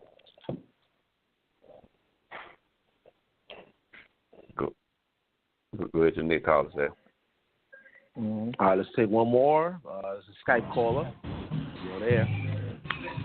Yes, I'm calling from Los Angeles.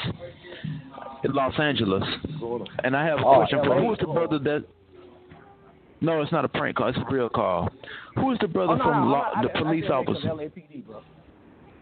No. Who is the brother that's the one that's the police officer on the show? I think one brother's a cop on there. Yeah, Aundrey, can you hear him? Yeah, I can hear him. Mr. Aundrey, yes, me. Mm-hmm. Yeah, out here in Los Angeles, I've ran across sheriff deputies, LAPD, and none of them are no good. Whether they black, white, Mexican, Asian, none of them are no good. I think it's an illusion to think it's a good... Hold on, wait. So you've met every single LAPD officer to say none of them are no good. Every single one. The ones I came across, I'm going on personal experience, brother. Can I finish? But wait, bro. What we're trying to get you to understand is we're not saying that you didn't experience anything bad. We're not saying that you were completely innocent and people harassed you anyway. We're not saying it didn't happen. What we're saying is there are extremely corrupt police officers out there. But we as thinking people, we can't just label everybody the same based off of what a handful or even a whole lot of people did. That'll be like me saying because I had experience in L.A. with you as a black man and you did something bad to me, all black people in L.A. are corrupt or all black people are bad. You got to take it with the situation. If the cop, whatever cop did, whatever they did to you, if you were in the right, and I'm not here to say play the blame game, I'll take your word up for it. If you say you were unlawfully harassed, then I believe you, brother. So I'm not here to side with any cops. I'm just saying that when you automatically, the premise is that all of them no good. No, that ain't. If you believe the Bible, you can't adopt that attitude. So before you come back on, my question to you is, do you believe the Bible? That's what we want to establish first. You can let it back on. Say, I just want to throw that out there right quick before we get all off track. Right. Is this the brother the cop, the one that's talking now? No, I'm with the brother who's the cop. I'm with him. So you're a police officer too, or? No. But I have been harassed by the police before, like you, brother. So okay. Well, I don't know how it is on. I think y'all from New York or Atlanta. I'm talking about California. I don't know how it is on the East Coast. I'm talking about out here the ones we ran across out here on the West Coast. They no good. But now wait a minute before you jump all over me. This is from my experience and people we know. The LAPD has had a history of being hard on Negroes ever since they migrated out here in the 40s and 50s. They've been on black people's behind. True. I agree. That's why when you first said you called from LA, I said, because I know about the LAPD, brother. That's why I said that. You thought I was saying that because it was a prank call. No, that's why I said, the moment you said LA, I thought, LAPD, the most corrupt police department in the United States. I'm with you, brother. I'm with you. You understand what I'm saying? I'm not against you. But now I got a question for the brother that's the police officer. What's his name? DeAndre. Mr. DeAndre, go ahead. Yeah, I got a question for DeAndre. And I'm sure you know other black police officers. If we had a revolution to overthrow the government, would you black police officers get in our way? That's just my only question. Say it again. I heard him. Ask that question again.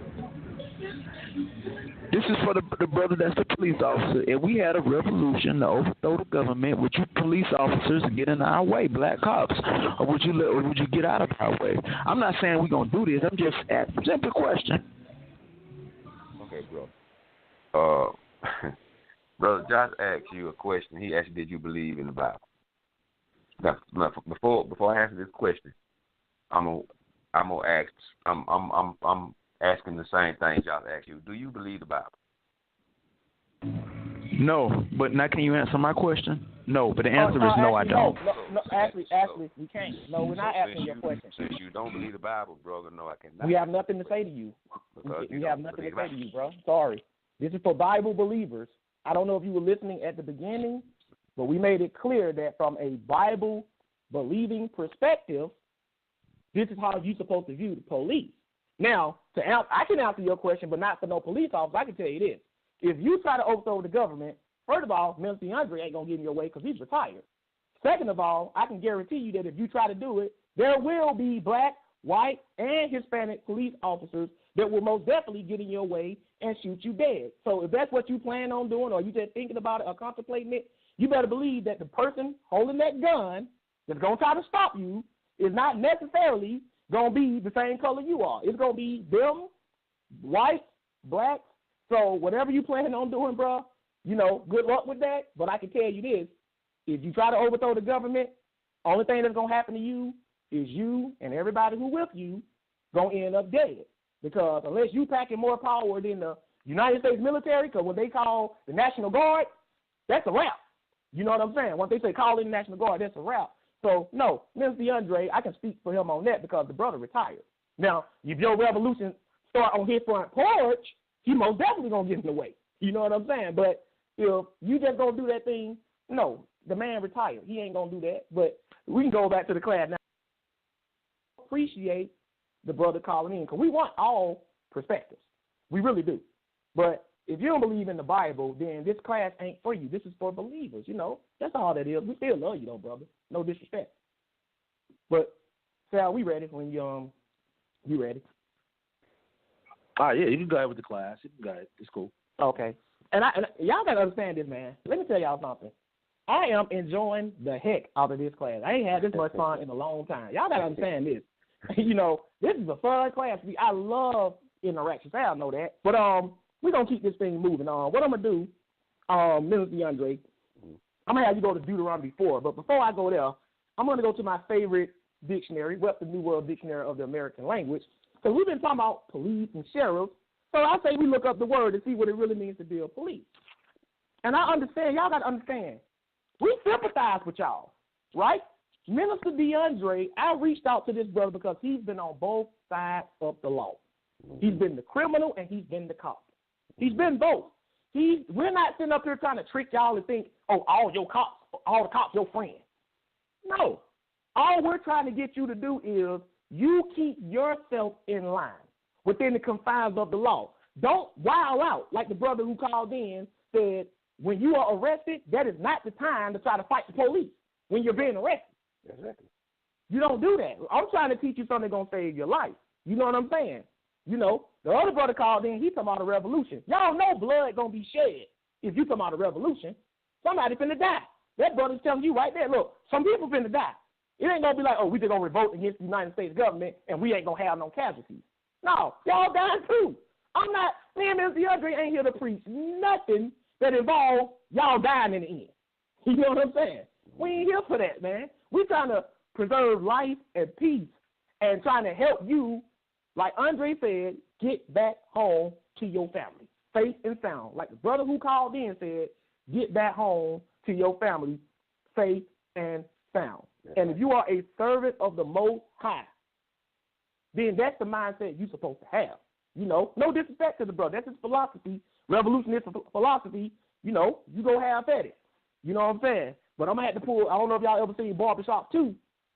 With Cedric Entertainer, they had that flashback, and they was in the barbershop, and they were talking about all that black power, and Cedric Entertainer was with them until they started saying, and some of us going to get shot too. And then soon they left, he's like, that fool crazy.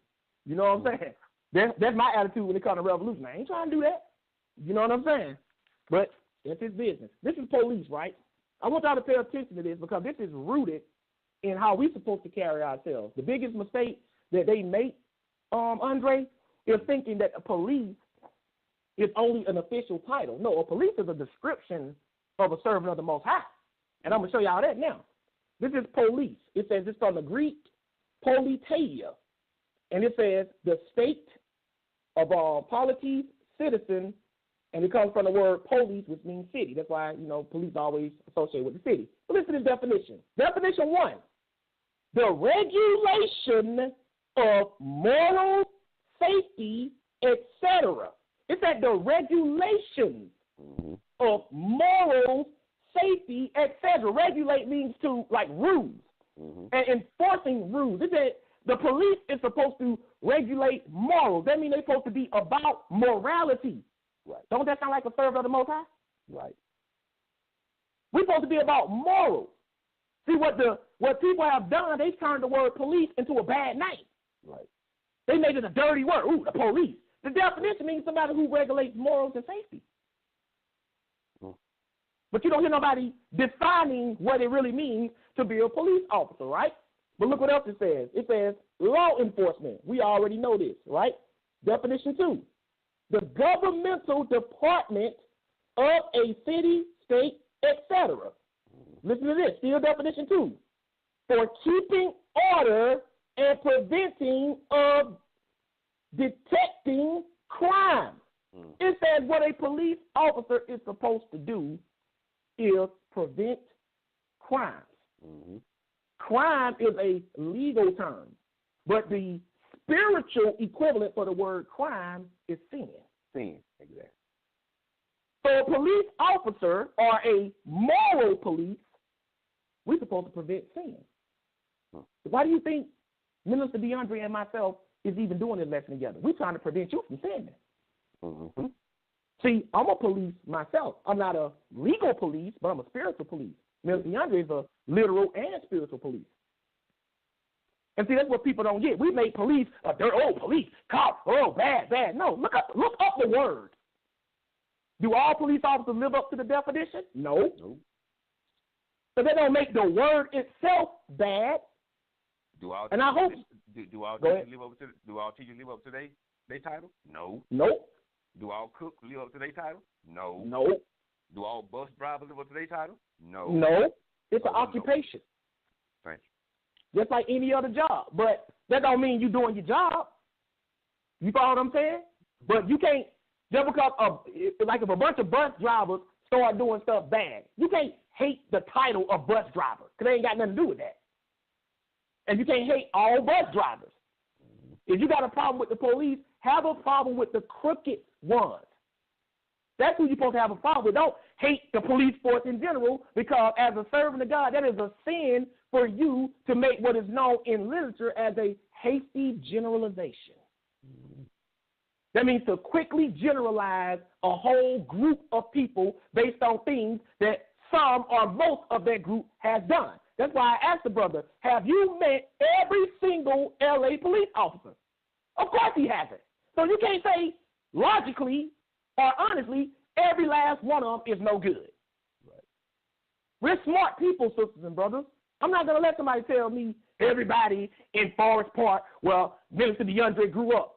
That's a rough area. So everybody out there evil and wicked, and they'll steal from you. That might be true for some or even most, but everybody out there not like that.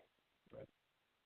And we got to be smart enough to say that ain't the case. You can't just say everybody. That's a narrow-minded way of thinking. And I know a lot of us have been abused, especially the older heads, black people, by police officers. So that's going to make anybody automatically suspect a guy walking up in a uniform. Now, there's nothing wrong with suspecting them if you have a history of the police harassing you for no reason. But even the brother that called in before the last brother said he was selling drugs. So you wasn't no saint, bro. And I'm not trying to be funny, but if you telling me you selling drugs or you in an area ridden with crime and you just hanging, then what are they supposed to think? You know what I'm saying? What would you think if you were them? Let's be honest. We can't be all of us are not just innocent victims. If I'm selling drugs, the police supposed to be trying to get me. You know, within the confines of the law. But keep in mind that by selling drugs, you taking the risk of that police officer doing his job and some. You follow what I'm saying? So I say just don't sell the drugs. You feel what I'm saying? But this is what it says right here. And stay out of the drug zones. Stay out the drug zone if you can. You may have to cross through it to get to where you're going, but don't linger. Right. You know what I'm saying? Don't loiter. You know what I'm saying? But definition 3, it says construed as plural, the members of such a department. Definition 4, in the U.S. Army, the act of maintaining order or cleanliness in the camp. Now, you mentioned the Army and the military, Minister. It says, and the soldiers charged to do with this. But listen to this. Definition 1, as a verb, to control, protect, etc., with police or the like, as police the street. It says to control and protect the like. That's what the police is supposed to do, maintain order and control and protect people. Now, Minister DeAndre, have you read anything in here in this definition that you don't like? Not one single thing. All this stuff is good. So why are we trying to make the police a bad thing?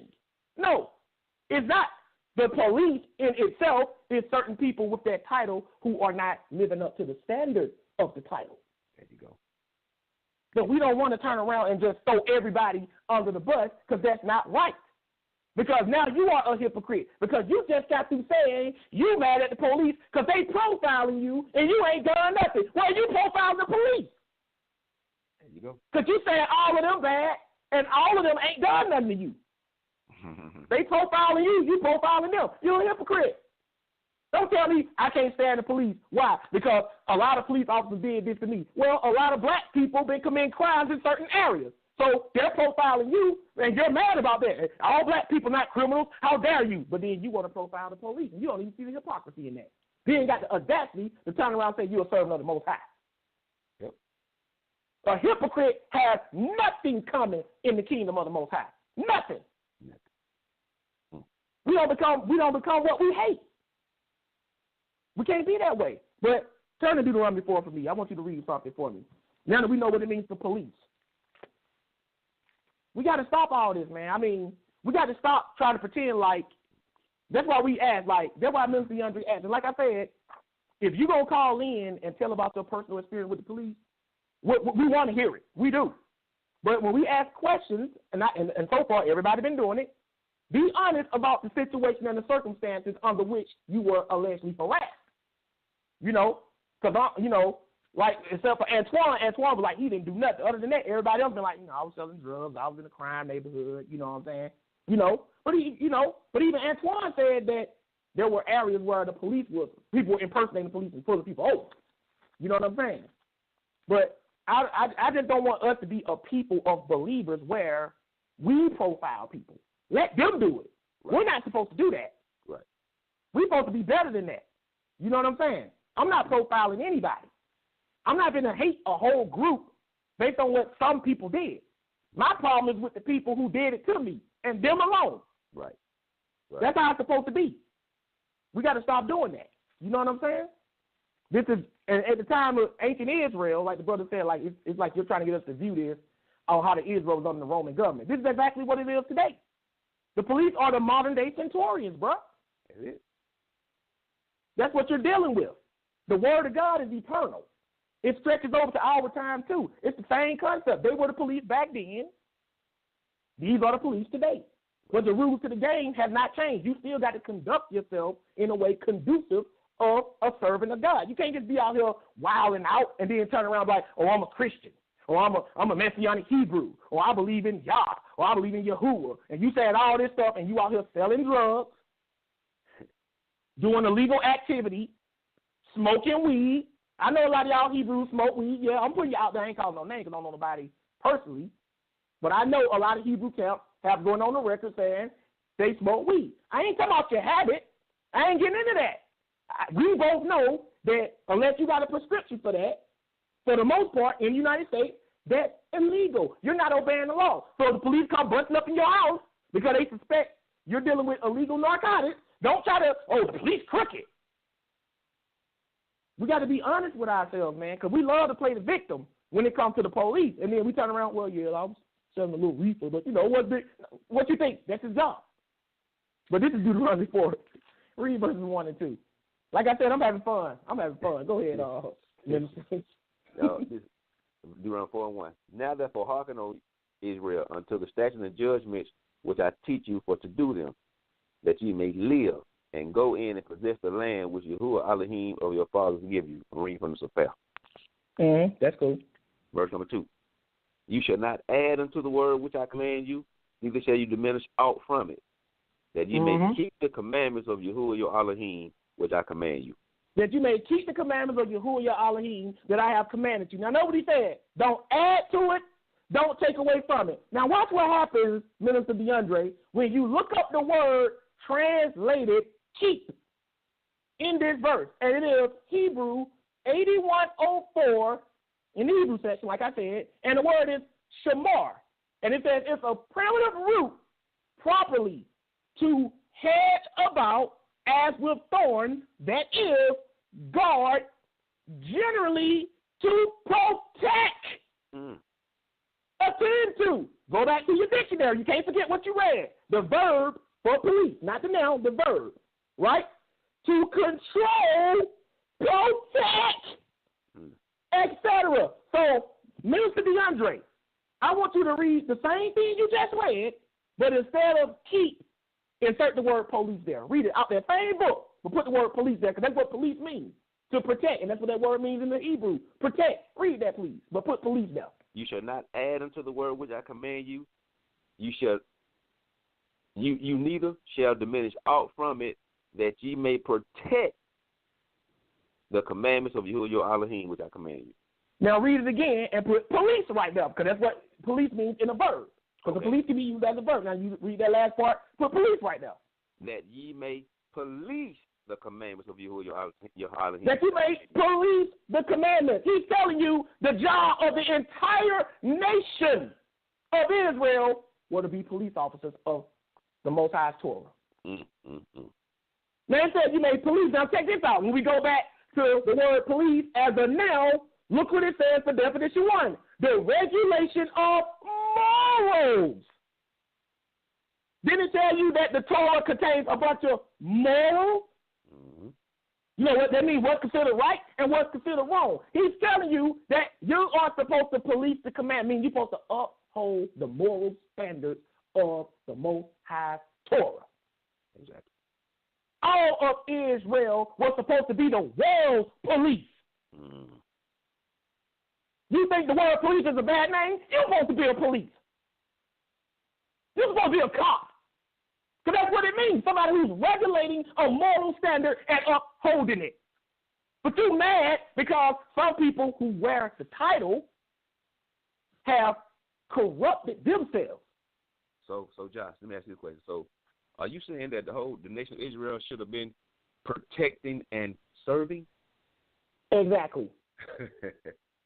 Protecting and serving. Protecting the word of God, serving the Most High, and being a minister to all the nations, teaching them about the Most High. Wow. Protecting and serving. Right there in your Torah, the very definition of what a police officer is supposed to be. Protect and serve. Protect and serve. And all day long, you got people, oh, I'm a minister. I'm a minister. You don't even know that minister means a servant, somebody who serves. So when you say a police officer is supposed to protect and serve, you can say they're supposed to keep and minister or protect and minister. Police officers are ministers. Wow. That's what it means to minister. People got it twisted. It's just a title of a preacher. No, it's not. That word minister means to serve. So let me get something straight, Minister DeAndre. You got a guy who's supposed to uphold a moral standard and protect and serve the people. What is that? What is that, a servant of God? No, that's the police. But nobody want to look up these words. They want to believe the propaganda. They want to believe the conspiracy campaign, the smear campaign. Against the police. They want to make all police officers bad. That's the problem that the brother had. That's why the first thing he said, I don't believe the Bible. What I'm shocked about, though, and no disrespect to the brother, but what I'm shocked about, Aundrey, is why the brother want to call in on the show that everybody named Mama can see is Bible-oriented. You got a brother on here named Minister DeAndre. So you know you're dealing with somebody talking about this Bible. His name ain't Atheist DeAndre. His name ain't Revolutionary DeAndre. It's Minister DeAndre. So why would you call in on a Bible-based show asking questions and you don't believe in the Bible. No disrespect. That's all I want to know. I don't call in no atheist show asking atheistic questions because I don't care about what they talking about. They don't believe in the Most High. The end. I have nothing to ask you. You know? But let's move on. Let's go to John chapter 14. John 14. See, we don't even know what the word police means. And it's psychology, sister and brother. They want you to associate it with something negative, something you don't like. And yes, there are a lot of corrupt ones. We ain't trying to pretend like, oh, all the police officers are your friends. We're not saying that. But you don't supposed to conduct yourselves in the presence of the police as if they're your enemy, because they can sense that hostile behavior and attitude, and it makes them nervous. Like the brother said, the white officer that pulled him over, he could tell he was nervous, and the brother didn't even say he was acting any kind of way. The guy showed up at the scene nervous the moment he thought it was a black guy.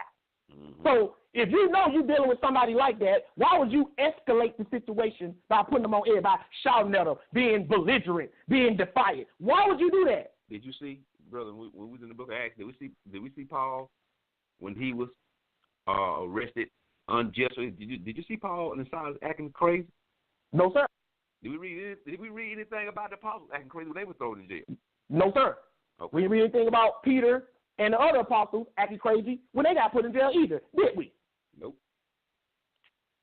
But we all claim we serve the God, but we want to deal with the police how we want to deal with the police. We don't want to deal with the police how our Lord and Savior dealt with the police or how his disciples dealt with the police. We want to deal with the police the way we want to. We want to view them the way we want to view them. But then we want to hypocritically turn around and say, oh, but we about that truth.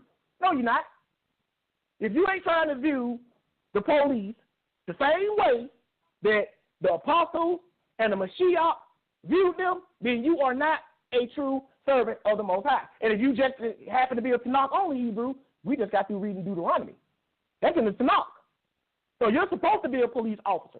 And I got to give respect to ISUPK because they picked up on this concept. That's why they call a lot of their members Captain this, Officer that.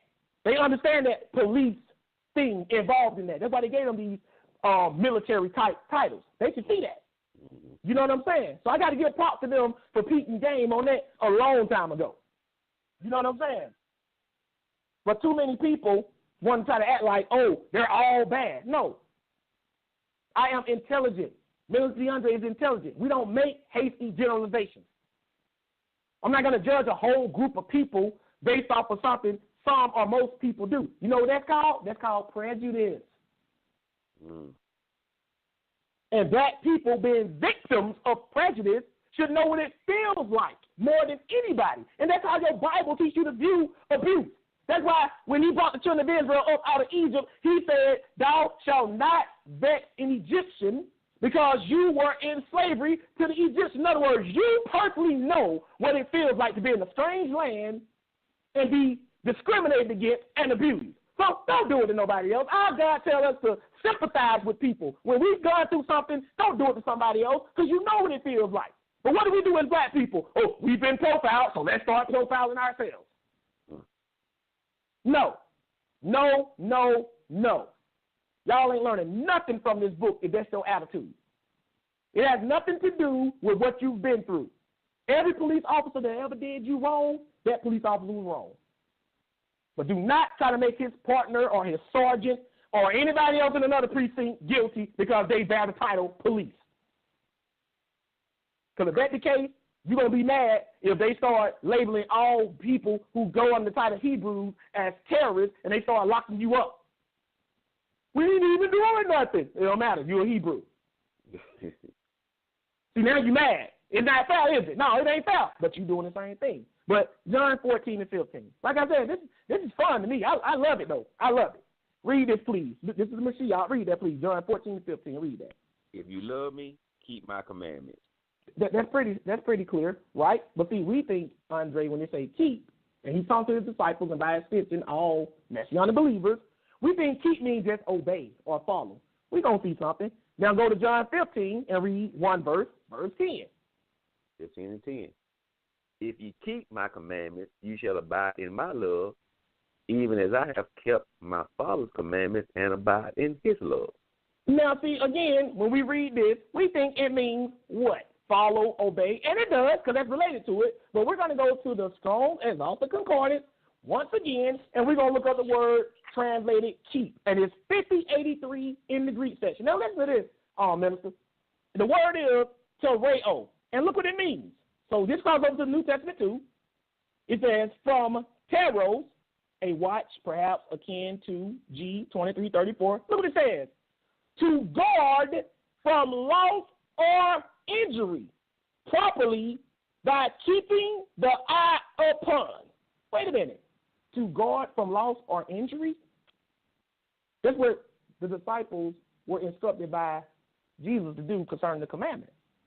His commandment, to guard from loss or injury. Isn't that exactly what a police officer is supposed to do? To protect you from loss or injury? Loss is theft, and injury is physical harm to you, right? So he's telling the disciples to police his commandments. They're supposed to be the police, the spiritual police. Yep. Y'all can see that the word is rooted in morality and regulating laws and protecting and guarding people, keeping things under control, keeping things in order. Didn't Paul say God is not the author of confusion? What he said. He's not the author of confusion. That means he believes in law and order. Only thing the Hebrew Israelites want to believe in is law. They don't want to believe in the order part, though. Right. They just believe in law. No, not good enough. You are supposed to be the police. But let me show you something else, right? Let's go to 1 John. You don't nobody want to deal with this stuff, though, minister. Now, they don't want to deal with this.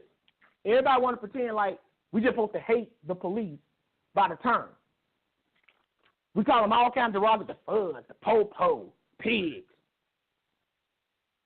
Even the Bible used swine, which is a pig, to define the lowest of people. It said, don't cast your pearls among the swine. Right. So when you call a police officer a pig, automatically, you are automatically lowering him to their label. You don't even know nothing about this police officer, but you want to make him a swine. But then you call yourself a servant of God. Then you turn around and say, I'm mad. You know what I'm saying? They profiling me.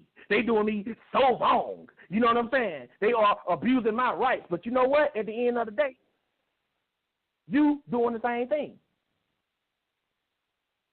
But we can't be hypocrites, sisters and brothers. We can't do that. Can't do it. We got to be about our Father's business. That's why when the centurion approached the Messiah, and do some research on centurions, most of them were as corrupt as the LAPD. They were corrupt. You know what I'm saying? Most of them. But never once do you see any other disciples profiling them. Not once. Not one time. Y'all talking about, I'm mad at the police because they took me out of a car and slammed me down on the ground for no reason. You know what? That was wrong. There's no justification for that. But go back to ancient Israel where Romans centurions were kicking open your door and going illegally through your personal belongings and just stealing from you. And you had nobody to complain or cry to. Mm-hmm. And yet, knowing that background, the Mashiach and his disciples still did not profile them. They still did it on a person-to-person basis. That's what you're supposed to do. Because they understood vengeance is who? Elohim, or Most High, or God. Exactly. They understood that. You know? So we have to understand this stuff. We can't be playing games like this. I hate all cops. First of all, you're supposed to hate nobody. So you already done messed up. Y'all know that scene from Menace to Society. Y'all know I like to use movies. I ain't going to say the curse word, but you know what he said. See, you don't messed up. You already don't messed up. Yep. You know what I'm saying? Coming out the gate, you're supposed to hate nobody. Exactly. Well, all police are the enemies. Then the Mashiach say, love your enemies. If you think they're the enemy, you still got to love them. Oh, man. So I got you no matter which avenue you try to take. Well, I don't believe in that New Testament. I only to not only Proverbs. If your enemy is hungry, feed him. If he's thirsty, give him something to drink. You can't run when you're dealing with us, y'all. Oh, man. We're going to police you. That's what we're going to do. We're going to police you. So I don't want to hear none of that. Too many people in their feelings, minister, they don't want to deal with this book as it's written. You in your feelings. I'm not laughing at nobody. I'm laughing at how solid this word is. Like he said, you cannot escape nowhere, no kind of shape, way, form. You can't escape nothing. You can't. You can't. It's all covered. It's ironclad, as they say. Old folks say. You can't escape. Ain't no getting away. Ain't no getting away. Ain't no getting away. You can't run from this stuff, right? But this is 1 John chapter 5 verse 1 to 3. 1 John 5 1 to 3. Mm-hmm. Whosoever believes that Yahushua is Hamashiach is born of Elohim. Everyone that loves him, that begotten loves him, also that is begotten of him. Mm-hmm. 2. By this we know that we love the children of Elohim when we love Elohim and keep his commandments. And that word keep, same word, 5083, when we guard, protect from loss or injury, or in other words, when we police his commandments. See, a lot of folks don't even know, man, that police is a verb too. They think it's just a title or a noun. No, it's a verb too. It's an action word. Mm-hmm. And it means to protect something, to guard something from loss or injury. Right. All of the disciples were spiritual police officers. Again, back to like I said, that's why it's on the car. You'll see on police cars, serving with honor, protect and serve. Protect and serve, or protect and minister. Mm. That's what that means. That's what it means. Look up the word minister. Do I need, you know what? Let's just do it. Because we can. We're going to look up the word minister. This is one of you part of the original notes that I had. But just because we keep saying it, just in case somebody just happen to be tuning in right now and they ain't heard us say it, then we'll look it up. This is what the word minister means. Because we tend to forget that. We don't even know what certain things, minister. Look what it says. They're going to get a definition. This is from Latin, minister. A servant. A what, Josh? A servant. That's what it means. And then it evolved to mean a title. But the original definition of minister means a servant or somebody who serves. So to protect and serve, to protect and minister. What are you protecting? You're protecting and guarding the people, but you're also protecting the moral standard that we are supposed to be upholding. That sounds like a servant of the Most High to me. Then we look at the word sheriff, to keep the peace. Then we read, blessed are the peacemakers. So that means everybody that's really doing their job, the righteous police, as Aundrey said, it said, blessed are the peacemakers, or blessed are the sheriffs, mm-hmm. because they are the children of Elohim, or the children of God. Mm-hmm. That's what it said. But you're going to tell me all cops in the LAPD, they corrupt. So ain't none of them the children of God? All of them wicked? Every last one of them? You don't hung out with all of them? You don't kicked it with them? You don't put your foot up on their couch? You don't went to the club with them? For you to say every single one of them. It's hundreds of people out there in the police department. Mm-hmm. But every last one of them. That type of thinking, sisters and brothers, that's what get us killed. Yep. That's what gets you killed. That's what makes you come home and you see that yellow tape around your house. And the very thought, just a thought now. Well, so is man thinking, so is his heart. So the very thought of you talking about overthrowing the government, you're on a suicide mission. Exactly. You're on a suicide mission. You know? That's just the truth. And you know the irony about this is, minister? Is the fact that the brother about overthrowing the government and the Hebrew Israelites leading up to 70 AD tried the same thing with the Roman government and got annihilated. Exactly. History repeats itself. He asked you, are you going to stand in the way? Minister Aundrey retired. He chilling. As long as the revolution don't come on his front porch, you ain't got to worry about Minister Aundrey. You got that right. But I guarantee you this, he still got some fellow officers on that force that's going to be out there ready to shoot your crazy butt down if you try to run up cause of revolution. No, I ain't trying to tell y'all that like that. I ain't trying to stir y'all up to do some old crazy mess so the government can be watching you and knocking on your front door and snatching you up out your house. We're not supposed to be teaching y'all that anyway. We're trying to teach you practical stuff. We're trying to teach you stuff that ain't going to get you locked up, get you hurt, get you killed. Exactly. Having your family got to go down and identify your body. That's the stuff we're trying to teach you. This is stuff we need to know. And a lot of this rhetoric that y'all be hearing, even if it's coming from people that's not specifically telling you to go do anything illegal against the police, they are stirring up hatred toward the police in general in your heart. So you're going to be getting pulled over one day, and it may be something you didn't even do. You don't even know why they're pulling you over. But all you're going to remember is all that rhetoric you've been hearing about, hate the police, hate the police. And he's going to ask you something, and you're going to trip, you're going to trigger. Next thing you know, you're going to be in the back of that police car. Exactly. Or stretched out dead on that street. Exactly. Because that's part of the conspiracy. They want you to get locked up and killed. That's why the country community hate the police, hate the police. Yeah, but you know what? You know what's so funny? All this hate and animosity and bang on the beat that they all saying, but you know, all y'all walking around free. Ain't none of y'all in jail.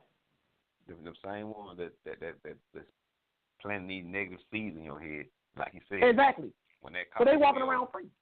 They walk around free, and then you go to being obstructive. You're obstructing the officer from doing his job. Now either you're going to jail or you dead, and then now here comes your Black Lives Matter movement, which I think is a hypocritical movement on the planet. That is the biggest crock ever concerning black people.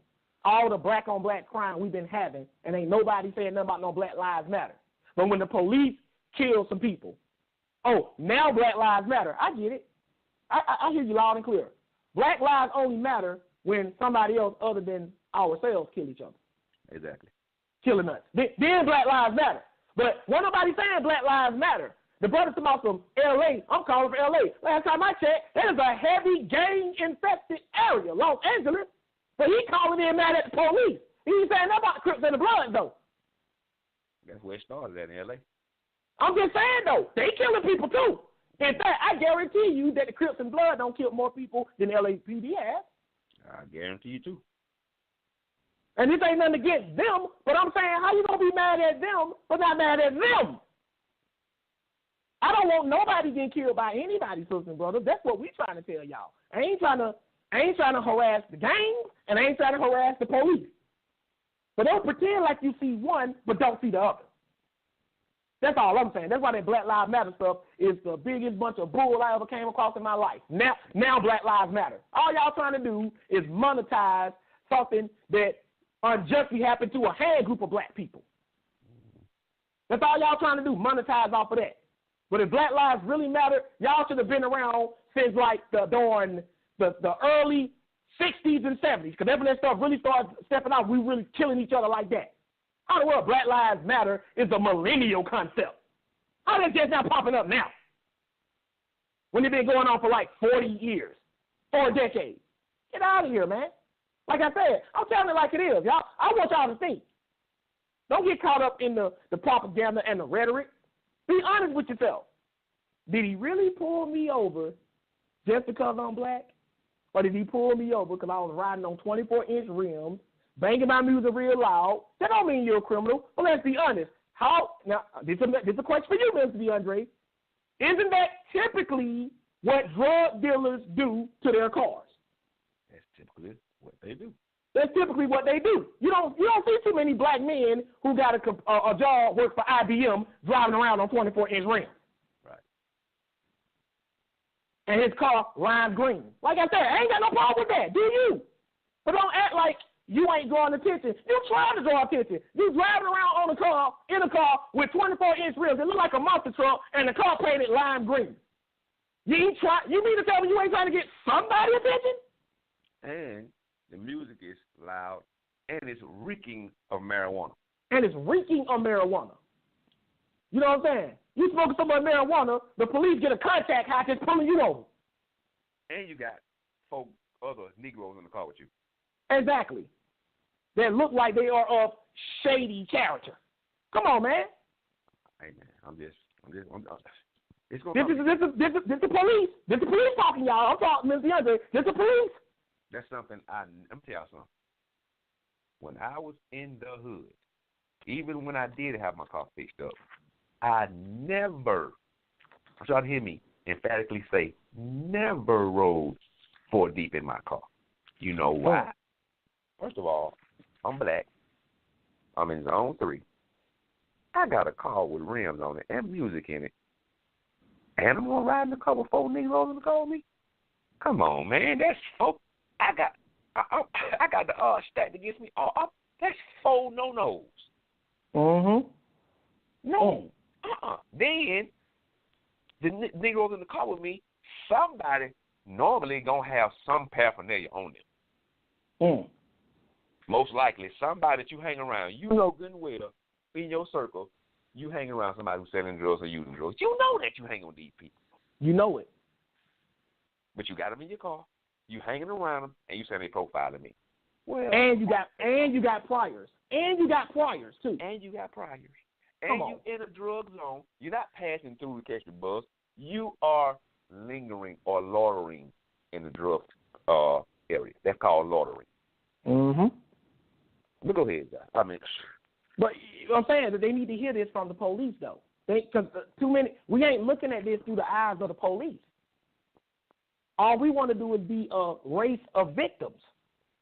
You know what I'm saying? Yeah. And we have to be honest with it. Now, like I said, we ain't here to tell you that, there are no innocent black people. No.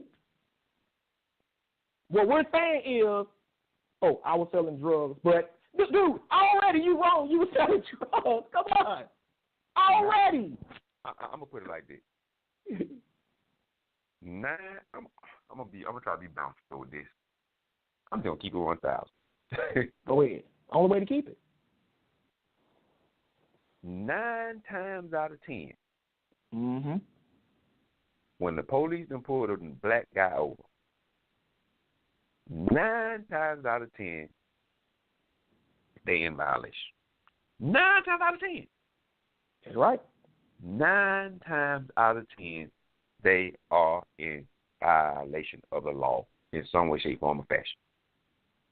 And I'm just being straight up under with you. And I'm telling you that the standpoint of before I became an officer and after I became an officer. Because like I said, I've been pulled over by the police plenty of times. And guess what? Not one time have I been locked up. Guess why? Because my insurance was on point and I was very diplomatic with the officer. Yes, sir. No, sir. It's funny that you mentioned that word diplomatic because guess what? That's one of the words we're going to be looking up today. Diplomatic. And I was just about to go there. We're going to page 213. Let's do it. And I did not even say this to him beforehand. It's just a word that happened to come out of his mouth. It's page 213 in my favorite dictionary. Look at this. This is 213. Look what it says for diplomatic. And we're going to break it all the way down. It says diplomatic, definition 1, of or connected with diplomacy. Definition 2, tactful and adroit in dealing with people. Now, most of y'all don't know what adroit means, and I don't know what adroit means either when I first looked at this. So we're going to look at the word adroit. Same dictionary, and I forgot to write down the page number, but I know how to use a dictionary, so we good. Adroit. And it's spelled A-D-R-O-I-T. And I ain't got number like 2 more for y'all after this. Adroit. Listen to this. It says, from Latin, directus, see direct, it means skillful and clever. But the definition of the diplomatic means it says adroit when it comes with dealing with people. That means skillful and clever when it comes to dealing with people. So Minister DeAndre was very adroit with the officers who pulled them over. You got to use it in a sentence, you'll remember it better. Right. He was very diplomatic. See, we don't understand this stuff. We don't want to be diplomatic. We don't want to be adroit. We want to be irate. You follow what I'm saying? And then you pull out that pepper spray, and now you're in the back of the car, now you pepper spray, and now you got to get burned out and all this necessary stuff. And if you've never been hit with that stuff before, oh, my goodness. It feel like your face done went to hell. Just your face. Just your face. I know because I've been sprayed with it in Monday school. That stuff feels like your skin is rolling off of your face. That's how. Oh my goodness. And it's not worth it. All we trying to tell you is that there is a conspiracy, a smear campaign going on, and it's mostly among black people, to make us view the police automatically in a negative way, so we can act accordingly. And that conspiracy is designed to get your butt killed or locked up. Yep. That's what it is. And the people who are pushing it is the black conscious communities, a lot of the black Hebrews. Not all of them, but a lot of them. You know what I'm saying? They want you to feel like you're a victim even when you're in the wrong. Even when stuff come out on the news where the person that just got locked up, he was wrong. He was selling meth. He was selling cheese or cocaine. You still see the black people sitting by. I can't stand the police. He was clearly wrong. But you still hate the police? He's a drug dealer. He's ruining our community. You ain't never seen a crack house. You ain't never seen a crack mother. You ain't never seen a crack baby. I saw all this stuff growing up. There's nothing good about a crack dealer. Nothing. And you mad at the police because he's trying to get him up out of there. I don't see women sell their food stamps. The government issued funds used to feed their kids. I don't see them sell their food stamps to crack dealers for some crack and the baby going home. But I'm mad at the guy who's trying to put an end to that, though, Aundrey. That's what I'm mad at. I'm not mad at the crack dealer. I'm mad at the police trying to get him up out of there. We don't know what we want. You know what I mean? Be mad at the corrupt cops, sisters and brothers, and other people who are breaking the law. But don't be mad at everybody. They know they want to have their cake and eat it too. Exactly. They want to have their cake and eat it too. And it ain't going out like that. Mm-hmm. You can't have your and that's what the Most High always said about Israel. We've always been a nation of hypocrites. Mm-hmm. You know what I'm saying? No. If you don't like being ask any black person, you like being profiled? No. Then that same black person will turn around and say, all police officers are wicked. That's profiling right there. Don't become what you hate. That's all we're saying. But check this out. Let's show you some diplomacy here in action. Turn to Luke chapter 11. I ain't going to keep y'all much longer. Y'all get it. Y'all with me. Just trying to tell y'all, when you encounter the police, exercise some fruits of, where your fruits of the spirit at? Servants? Believers? Exactly. Don't you know a lot of times a police officer will be going to give you a ticket for speed, and just because of your diplomatic approach, because you are respectful, he or she may tell you, go ahead and just slow it down this time, all right? Exactly. Because you guess what? He got that authority to give you that ticket or give you a pass. It's up to him or her. They can give you that ticket or tell you know what, slow it down. I'm going to give you a warning this time. Exactly. But because of your foul attitude, now you done got a ticket. You're probably going to go to jail because you're obstructing, or I done pulled you over. And let me make this point. Guess what? The most violent cause officers were killed on. I'm going to put that out there for y'all. Somebody who called in when we finished the class. Most officers were killed on 2 calls. I want somebody out to tell me what that is when they call in. If you right. 2 calls. We'll let them tell me. Luke 11, 52 to 54. 11 what now?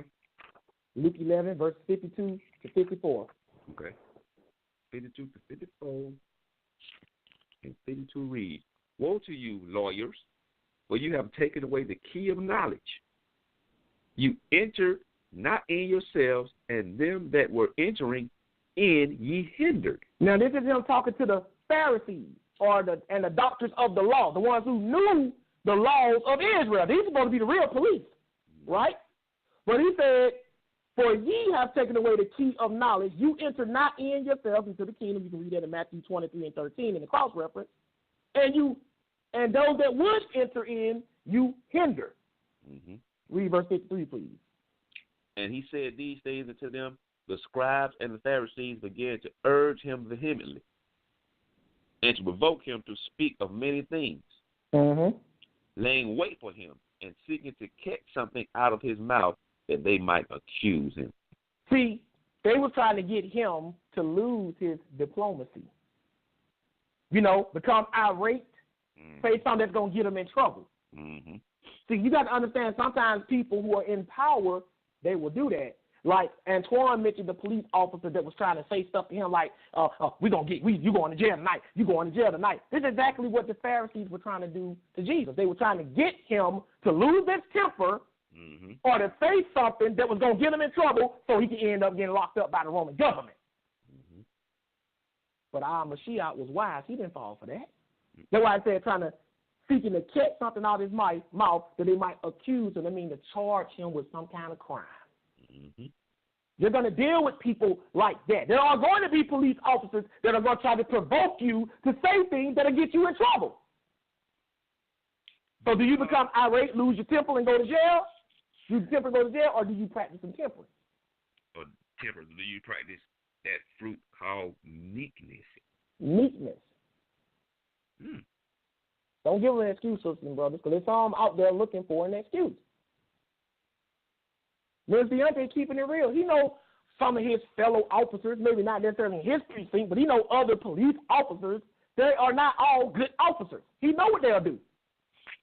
And I can give you a story. I had a couple of coworkers that always would, have a disposition with the public, that was, and I would pull to the side. Hey, brother, listen, man, you ain't always got to be so hard, man, on the people. When you're talking to these people, man, you got to think about it. Picture yourself. I always had to put yourself in their shoes. If you was the civilian and they were the officer, would you want them to come off at you like that?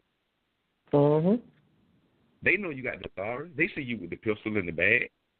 You ain't got a flunix. You know what I'm saying? Just talk to the people like normal people. Exactly. The way you want to be addressed. And then next thing you know, they done went up to the sheriff's officer and then told the sheriff, this particular officer, now you're an OPS because you're getting all these complaints on you. Let me tell you something about that pen, sister, bro. That pen is a powerful weapon. Yeah. And you know what they call that? They doing that in diplomacy.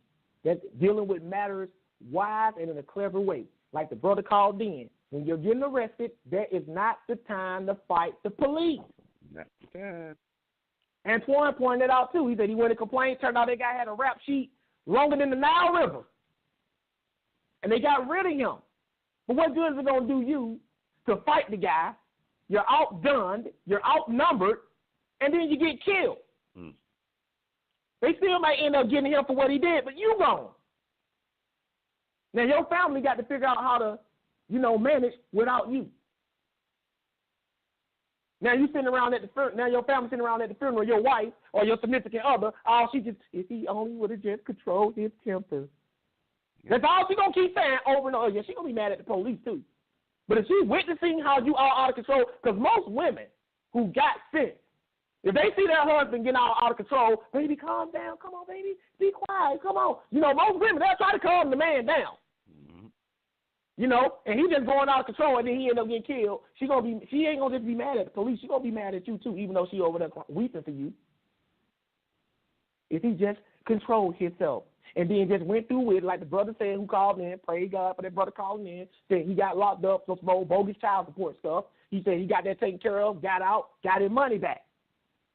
But he said his family was in the car with him, and his wife, he had to tell them, look, calm down, I'm good, I don't been in jail before. You know what I'm saying? That's a happy ending. Versus somebody, same scenario, Aundrey been in this thing for a long time, same scenario, the guy dead, family bereaved. Same exact scenario. All because the guy couldn't control himself. But let's go to the last one, ministers. Let's go to Galatians 5. They get it. Well, who them? Galatians 5. Galatians, okay. Galatians 5.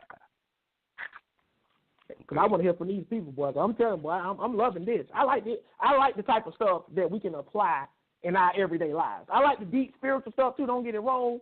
But the deep stuff ain't going to get you in the kingdom. You know what I'm saying? Knowing when the days start or knowing who Belchiva that was. That's all nice to know. And I teach it, so I'm not against teaching the stuff. But this stuff we telling y'all tonight, this is going to save your life and your afterlife. Mm-hmm. You know what I'm saying? And this is the type of stuff that a lot of people come on here and they don't want to talk about. You know what I'm saying? We want to talk about frivolous stuff that ain't going to matter. I want y'all to walk away with something where when Sal makes the final announcement and he goes off the air, when you finish listening, you don't got something from us that you can apply in your life that's going to make your life more fulfilling as the servant of the Most High. That's right. That's what we want to do. I want to give y'all salvation and show y'all how to get salvation. You know what I'm saying? All this pointless different over stuff. I want to show you what I know and how I'm coming for your crown and I'm going to be the next champion. No, that's all good if that's what you want to do. But after you finish that, can you tell these people how to live? Mm-hmm. Can you show these people how to conduct themselves in a manner that may save their life one day? Because the only crown we trying to get is the crown that the Mashiach going to give us at that day. Exactly. And can't nobody take that from you. Can't nobody take that from you. You know what I'm saying? You after some old carnal crown. I'm coming for your crown, Josh. You can have it. I will hand it to you. Because that's not my real crown anyway. You can't take my real crown. This is Galatians chapter 5. We're going to read 22 and 23. Get back to what Minister DeAndre been talking about all night. And then you can open them phones right back up, Sal. Galatians 5, 22 to 23. Go ahead, please. But the fruits of the Ruach, or the fruits of the Spirit, is love, joy. The first thing on the list. What's the first thing on the list? The fruit of the Spirit, or Ruach, is love. So what do most people say about the police? They what? They hate them. They hate the police. But the first thing on the list, and the fruit of the Ruach, or fruit of the Spirit, if you know the word fruit, it means result, produce. So this is proof that you have the Spirit, in other words. When it says fruit of the Spirit, that means proof of the Ruach. That means this is how you know somebody really got the Holy Spirit. This is what this means. When they say fruit of, y'all don't understand that fruit of means something you are producing. That's why fruit, when you go to the fruit section, what's the name of that section in the store when you go to the fruit section? Do you remember, Aundrey? Produce. And the word produce means something that's produced, that's put out. And you know what, Josh? I just did a class on YouTube called The Fruits of the Spirit, the Essence of a True Believer, the Believer's Produce. The believer's produce, because it's what you're producing. So if you claim that you have the Spirit, why aren't you producing love? Why every time I turn on YouTube, I hate the white man, I hate the police. All you saying is hate, hate, hate, hate, hate. You don't got the Spirit. It's not hard. Of the flesh. And that's a work of the flesh, which is in opposition to the fruit of the Spirit.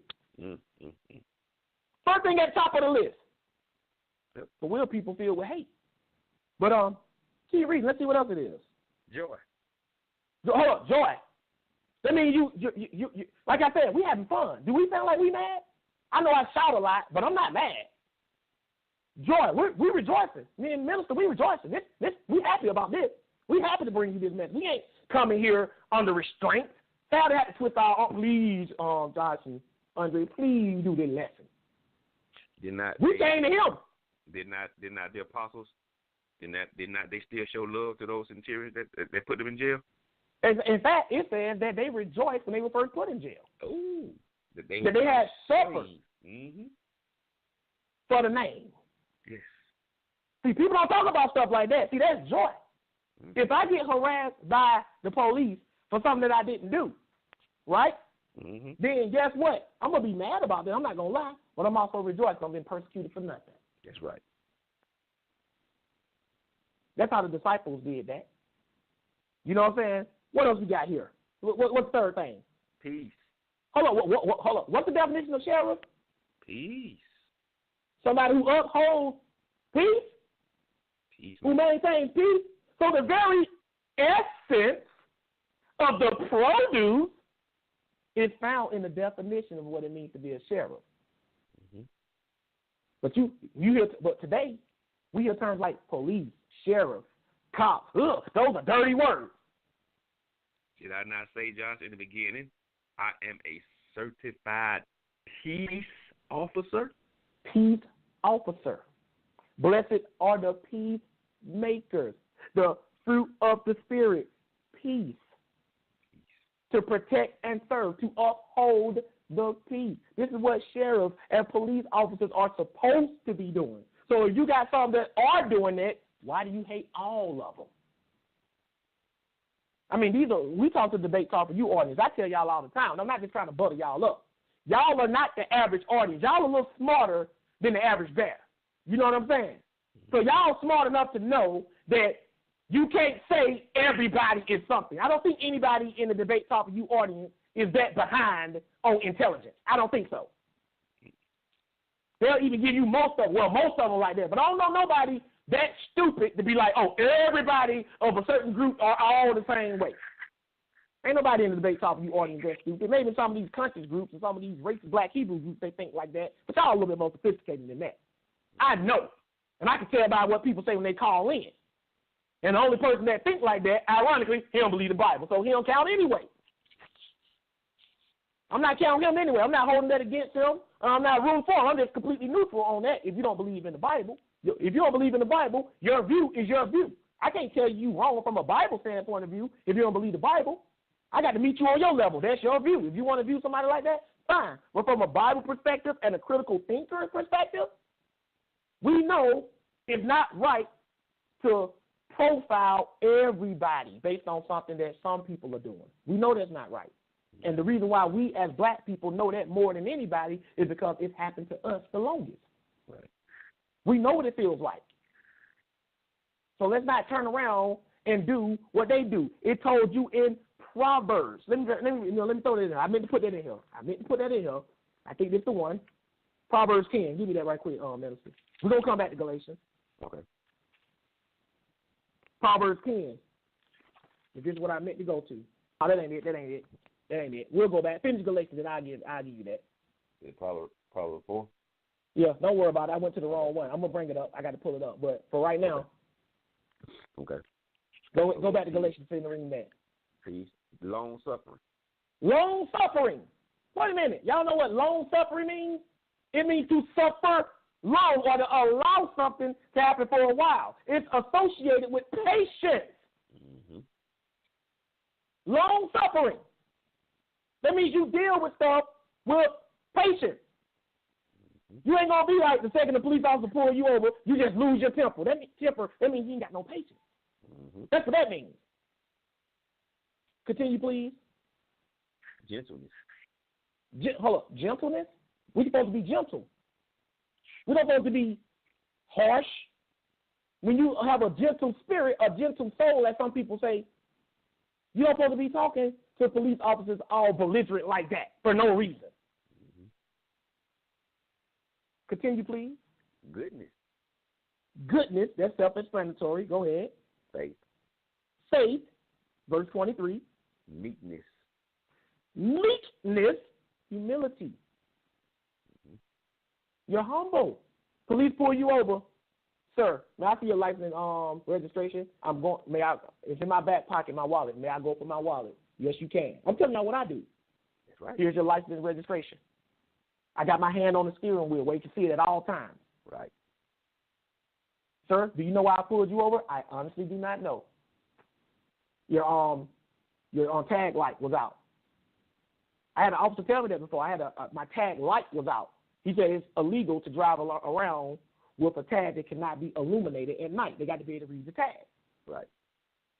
I told him, oh, okay, I didn't know, or whatever. Get it fixed. He told me to get it fixed. When the auto's on, got a little light, replaced the little bulb. End of that story. I could have been like, what you pulling me over for? Mm-hmm. What'd I do? Man, you put me over for a little tag light. You ain't got nothing else to do. Exactly. You put me up on a little tag light, and you got real criminals out there committing real crimes, and you ain't got nothing better to do than to look for somebody with a tag light missing. That's still the law. Even the Messiah said, you have forgot the weightier matters of the law. These you shall have done and not left the others undone. The Messiah never said just focus on the weightier matters of the law. He said you're supposed to do that, but don't leave the others undone either. So if a police officer want to pull you over for a tag obstruction, guess what? That's still the law. Don't try to make it seem like because he ain't out there chasing bank robbers, he don't need to worry about those little tags. You still breaking the law. Get your tag right. And you are in violation. And you are in violation of the law. But see, we always want to go on that offense. We want to come out swinging. No. You're supposed to be meek, especially when you in the wrong. Mm-hmm. Oh, officer, my tag? Remember all about? Yes, sir. Oh, I'm sorry. I did not even know. I'll get that fixed. Well, I'm going to have to write you a ticket anyway. Well, you're just doing your job. Go ahead. It could go either way. But at the end of the day, I ain't mad at him. He's doing his job. Right. What am I mad at somebody for doing their job for?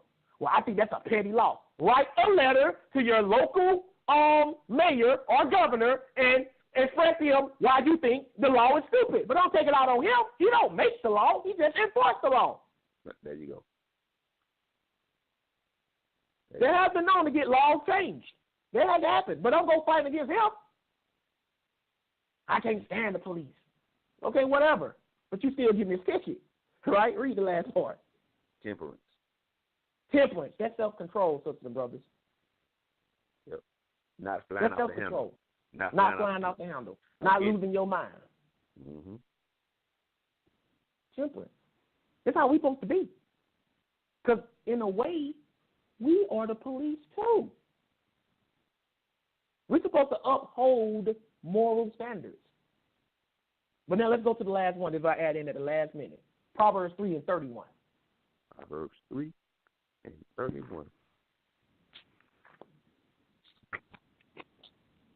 3:31. This is for everybody. The police, they oppressing us. Yes, at one time they did, and some of them still do. I'm not going to lie. There's some racist police officers out there that still oppress blacks, Hispanics. They still do that. But what are we supposed to do? This for my Tanakh onlys. Proverbs 3:31. Read that, please. Envy not the oppressor, and choose none of his ways. Don't be jealous of the oppressor and choose none of his ways. They all saying the white man is the oppressor. The police is the oppressor. Don't be jealous of him, but don't choose any of his ways. That means if you think that all police officers profile black people, then don't envy him and start profiling all police officers. If you think all white people are prejudiced and hate black people, don't envy them and start being prejudiced against all white people. Because y'all don't want to tell them these are oppressors. If they are, why are you choosing their ways? I said this to all my black Hebrews, the ones that say they can't stand the white man, right? They all saying that, Aundrey, but guess what? They'll say he's the oppressor, but then they'll turn around and call each other the N-word. But let a white person say to you, oh, I'm mad. You racist. You the devil. But then you turn around and do it to other people. You have learned the oppressor's ways. So, Susan Burr, we have shown you that there is a smear campaign, a cop conspiracy smear campaign. And we have shown you the untold truth about the police. And the untold truth is that we are supposed to be the police. We're supposed to be the spiritual police. The untold truth is all police officers are not bad. The untold truth is the word police is not a bad word. It directly describes a servant of God as an individual and the children of Israel as a nation. Why in the world would a Hebrew Israelite have a problem with the word police when all of us are supposed to be the police? And we got a legitimate, certified, dignified officer here that can vouch for everything from a legal standpoint. So at this point, if you got any questions about any conduct like Antoine said he wanted to hear, which we always said we were going to do, call in, Chad. You can open up the phone. I want to hear from the people on this. I want to hear. Go right ahead. I'm waiting.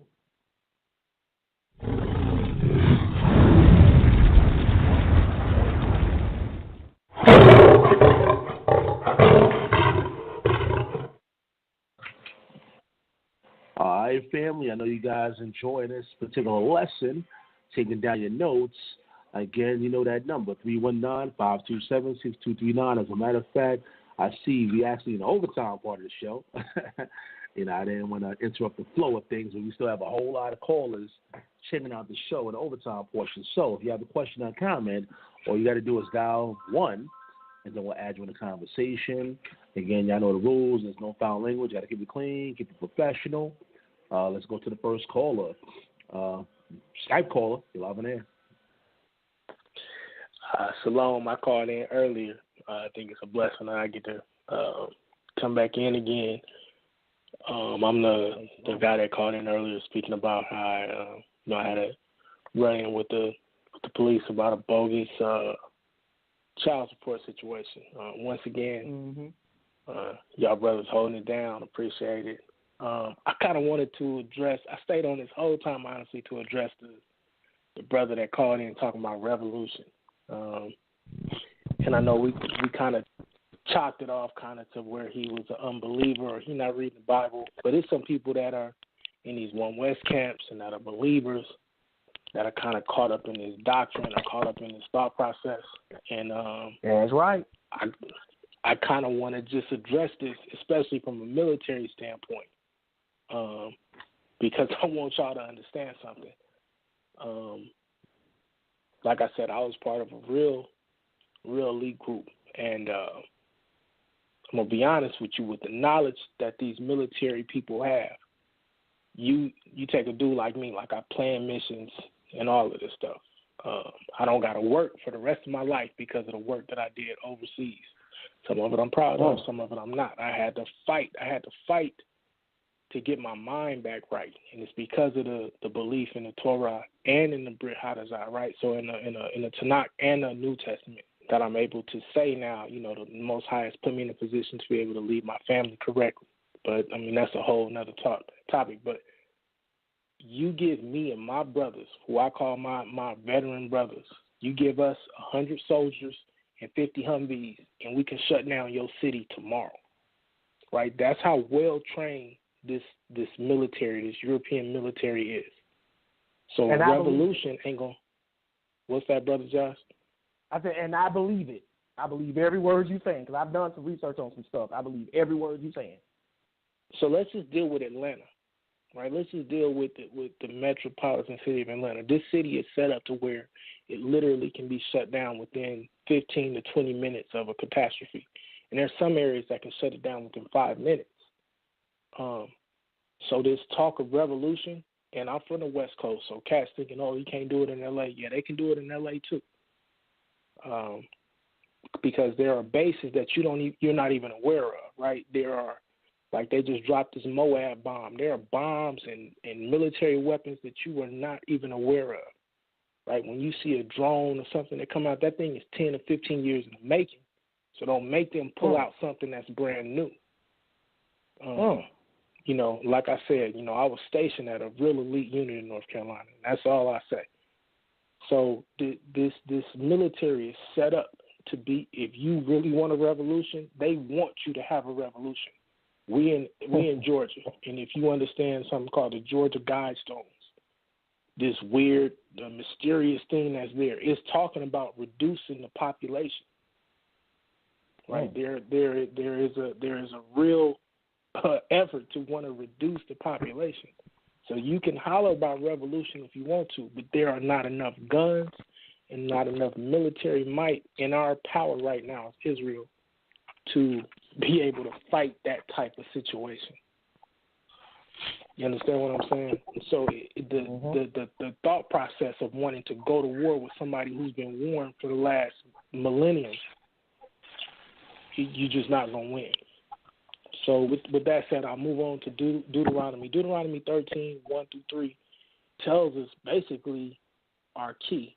And it talks about when we come back to the Most High and when we come back to his commandments and to his truth and learning to keep his laws, statutes, and commandments, then he'll turn our captivity. If your goal is to really be a revolutionary for the Most High in the way that he gave us. He set out how we can get out of our captivity. Now, yeah, there are some things that we got to do, and the first thing we got to do is learn to be in obeisance to authority, right? Meaning, like I said, I got arrested then, but since then I ain't had no run-ins with the police. My tags are straight, my license is straight, and I should point out it was a roadblock that happened, and my license was bad, right? So this is the only reason that they even ran to check and see if I had a warrant. And I didn't know I had a warrant, right? I'm thinking I'm all set. And like I said, everything worked out. I got my money back and everything. It was cool because it was bogus. But my license was expired. I should have had that taken care of. So I was in the wrong first off. But there are some brothers who have had situations where they're in the right and they still had to fight with the police. What I'm saying is revolution is not the answer. It's at least in the we're gonna pick up arms and fight. I've been in that situation, Afghanistan, Iraq, and a bunch of other places. Right, I got badges and medals for this stuff. My mom passed away stressing about the stuff that I did in the military. So I'm speaking from a position of what I know. Right, you're not ready to go to war with this beast. Like you said, these Hebrews in the past died fighting a fight that they couldn't fight. You can't fight this fight. They got paratroopers that are ready to jump out 20, 30,000 deep, and 10,000 of them know they're going to die. Right? But that other 20,000 know they can hit the ground and take over any airfield in the world. That's how elite our fighting forces are. So this revolution or whatever it is, that's not the answer. The answer is move to a point where we are so beyond reproach that they have no reason to mess with us. And then if they do decide it, now the world looks at it in a position of where they are in awe and they are appalled at them messing with a peaceful, righteous group of people that are keeping the law, statutes, and judgment, where we're looking out for the orphans, we're looking out for the widows, we're looking out for those that don't have fathers. That should be our mission. Our black brothers and sisters whose parents are who have abandoned them, right? I have cousins whose parents was on crack, and now we've taken it upon ourselves to family-wise to put together money to take care of these people. I'm not saying that to brag. What I'm saying is we have to really get out of this militant mindset that these, and I don't want to bang on the One West groups because they have helped a lot of us and realize that we are Israelites, right? But just because if you are Israel, if you truly are a member of Israel, then you know that your job is to be a light to the world and not a stumbling block. So, I waited just to say that. Once again, I applaud you, brothers. I wish that y'all really had time to go into the mind game that they plan on us. But revolution in terms of picking up firearms, and our family has firearms, but it ain't for the police. It's for these brothers that decide they want to come into our nice house that we work to put together and kick in our door. Like, that's what it's for, really, to protect ourselves from people that's coming from Zone 1 and Zone 3 that want to kick in people's doors. Bro, talk your head off. You feel me? But in all sincerity, like the brother that called in who's not a believer, I know we kind of dismiss him, but there are people who are believers that still have that same mindset. Listen, bro, that's not the answer, right? I promise you, there are people that's sitting back waiting for that to happen. They have contingency plans, contingency plan. Let me just say something too, brother, because you mentioned that, like the population control, right? Right. And revolution would give them an excuse to control the population, because now they get to wipe out all these people who they think is overpopulating a specific area anyway. See, I'm with you, brother. I know what you're talking about. That's why I said don't give them an excuse. As for the people, like these people who are believers, the black Hebrews who talk like that, the government don't even take them seriously. They watching them, but they ain't taking them seriously. Them guys ain't bothering them. The only thing they gonna do is get you stirred up on an individual basis and get you in trouble. Because if these guys were really about that life, they wouldn't even be outside to tell you that. They'll be locked up somewhere already, or they'd be 100%. But let me say they ain't really about that life. You ain't gonna reel me up. Let me say this just so you understand how real it is. When we go to another country, before we do anything, we have helicopters fly over and we drop these pamphlets. And what those pamphlets do is they drop, I know people don't like this word, they drop propaganda, right? They drop different things. And they say all kind of stuff about the existing government. And then they come out and say, look, June 22nd, we're going to lock this place down. And if you outside after a certain time, you part of the enemy. And what I'm telling you is even though it may seem more sophisticated, that's exactly what we're experiencing through a lot of these false flags and a lot of this news that we're seeing. I'm not saying people not dying. I would never go as far as to say that. But when we see a lot of these things on YouTube and in the news, it's prepping you. It's getting you into a mindset where you forget about what the Most High has taught us and where you be so angry at the police and all these people where you ready to pick up a gun and to shoot whoever it is, when your whole purpose is to, A, defend your family, teach your family, and then look out for those of us that are believers that can't get out of the situation that they're in. Mr. Aundrey, right, there are those. Are you listening? Are you listening to this brother, man? He's dropping some jewels, man. Oh yeah, I'm listening to you. Just put my little cream on. I'm listening. Right. So with that said, and I have brothers that are on the opposite side of the law, and then I have uncles and cousins that I have an actual cousin that's a DA in LA. So I understand what's going on in all of these places. I've been blessed to be all around the world and all around the country, and so from that perspective, I understand, and I understand it's angry. It makes you angry. It makes you want to fight. It makes you want to defend yourself. But the way that you fight and the way that you defend yourself is what the Most High has laid out. He laid it out from A to B, from Genesis to Revelation. And if you stop letting people play with your emotions and you really take the time to read this book from cover to front, and I'm not saying don't learn the Hebrew, right? I've been blessed to learn the Hebrew. But even if you read it from an English perspective, from A to B, with a proper spirit, instead of being so angry, you'll still be able to be blessed. The Most High will continue to enlighten you and show you the goal is not to fight. He gonna fight, and if he decides to make us his battering ram, like people like to say, then he'll do that. But more than anything, his goal is to make us his unblemished bride. Our goal is to become these righteous people that are the light to the world, that is showing people, yeah, you put us through hell, but now we finna raise ourselves up by taking care of ourselves, by getting these drugs out of the community, by getting this anger out of the community, by loving on our sisters and loving on our brothers, and getting away. You pull me over, my license is going to be straight, my insurance is going to be straight, my tag's going to be straight. I ain't got no reason to argue with you, and more than likely you're going to let me go. So, once again, I appreciate you, brothers, Minister DeAndre. I appreciate your service in these streets because I know it's not easy.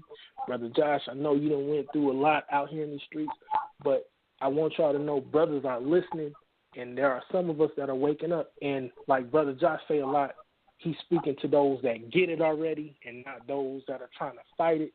Keep speaking to the elect because the elect still need instructions too. Hey, one more thing, brother. What's your name? I didn't catch your name. What's your name, brother? I'm just call me the anonymous Hebrew right now. Okay, I roll. Hey, Andre, you can tell I roll with the nickname. I will label you the anonymous one. What's up? The anonymous. I would definitely I'll be reaching out. I came on before and I talked to Brother Sal and I think it was Sister Mona and all of that. And I'm gonna keep reaching out. But what I'm doing right now is I'm gathering all of the people that think like us and that really want to do something, that don't want to be out in the forefront, right? There are a lot of us, we don't want no glory, but we want to help. And so what I'm trying to do is put stuff together where we can remain anonymous, but we can also help. So I appreciate all y'all that are out in the forefront that are helping. But I got babies, right? And I'm not trying to put my babies at risk and all of that stuff, and people call me a coward, whatever. Well, my guns still shoot straight. But on the flip side, I love my children, and I'm going to support the brothers that are already putting themselves out there. And if the Most High put me in a position where I need to do that, then I will. But for right now, y'all keep doing what y'all doing, and there are brothers who got y'all and that are trying to put stuff together that will continue to support what y'all doing. All right? Appreciate that. That's all right. Mr. Andre, you got anything you want to add to that before we move on to the next person? Because that brother just dropped some bombs. You know what I'm saying? I just want to say I am very familiar with the Georgia Miles, the storms he's talking about, where it's talking about the population being reduced to 500,000. It's actually they actually sound like 2 Ten Commandment stones, and or take or a big stone like like the stone that Moses had, and it only has got on there like guidelines, and one of the guidelines we get like 1, 2, 3, like one of the guidelines is to drop the population down to 500,000. And people, we need to understand, like the brother said, when you read this word, when you ask for the spirit of truth to enter into your life, when you ask to be born, when you try to be born from above, because the only way you can produce the fruit of the Spirit is you have to be born of the Spirit, people. That is correct. That's the only way you can produce the fruit, because it's the attributes and characteristics of our Father, Heavenly Father. So, for people to want to deal with the police in a negative way or in a way that's obstructing his or her duties as an officer, you are in error. You are sinning, because the word has told you and I how we're supposed to conduct ourselves. We done read it all night long. So if you're in violation, if you're a drug dealer, if you got a pass, and you still hanging in the same areas that you was hanging in, knowing good and well that hanging in that area, hanging around those people, is going to draw a negative light to you, that's your fault. That's right. That ain't the officer's fault for stopping you and frisking you. It's your fault because you got yourself in that predicament. Stop playing the victim and start applying wisdom, knowledge, and understanding. And with that, we can move on.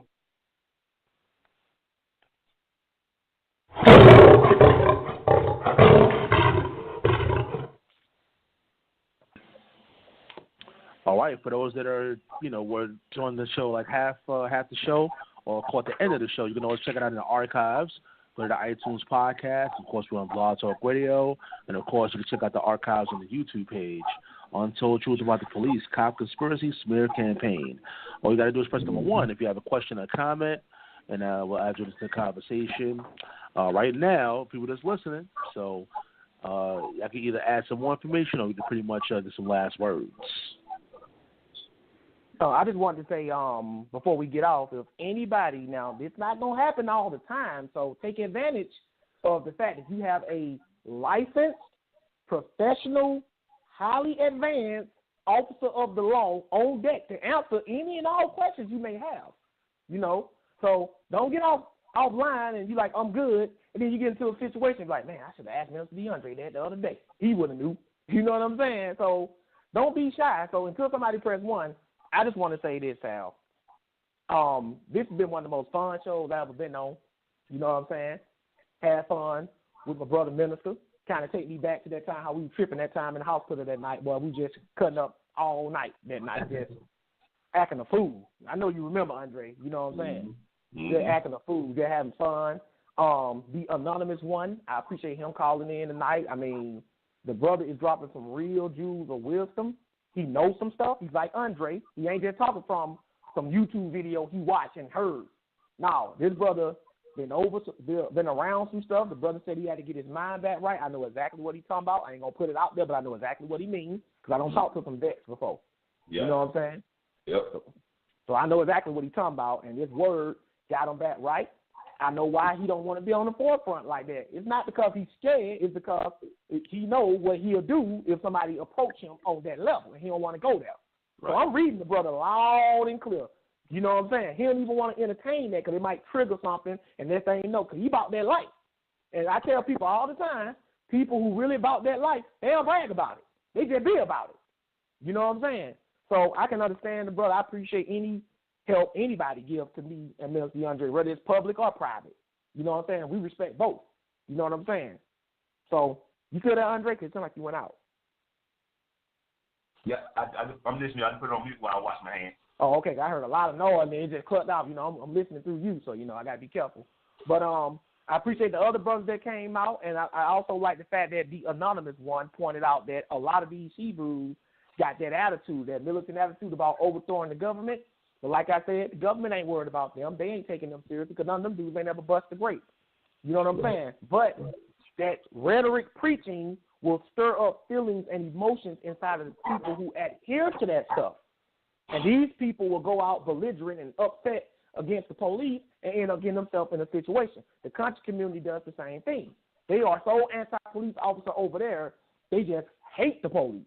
You know what I'm saying? And they got people belligerent and mad about the police. You know what I'm saying? We don't want y'all to get hurt.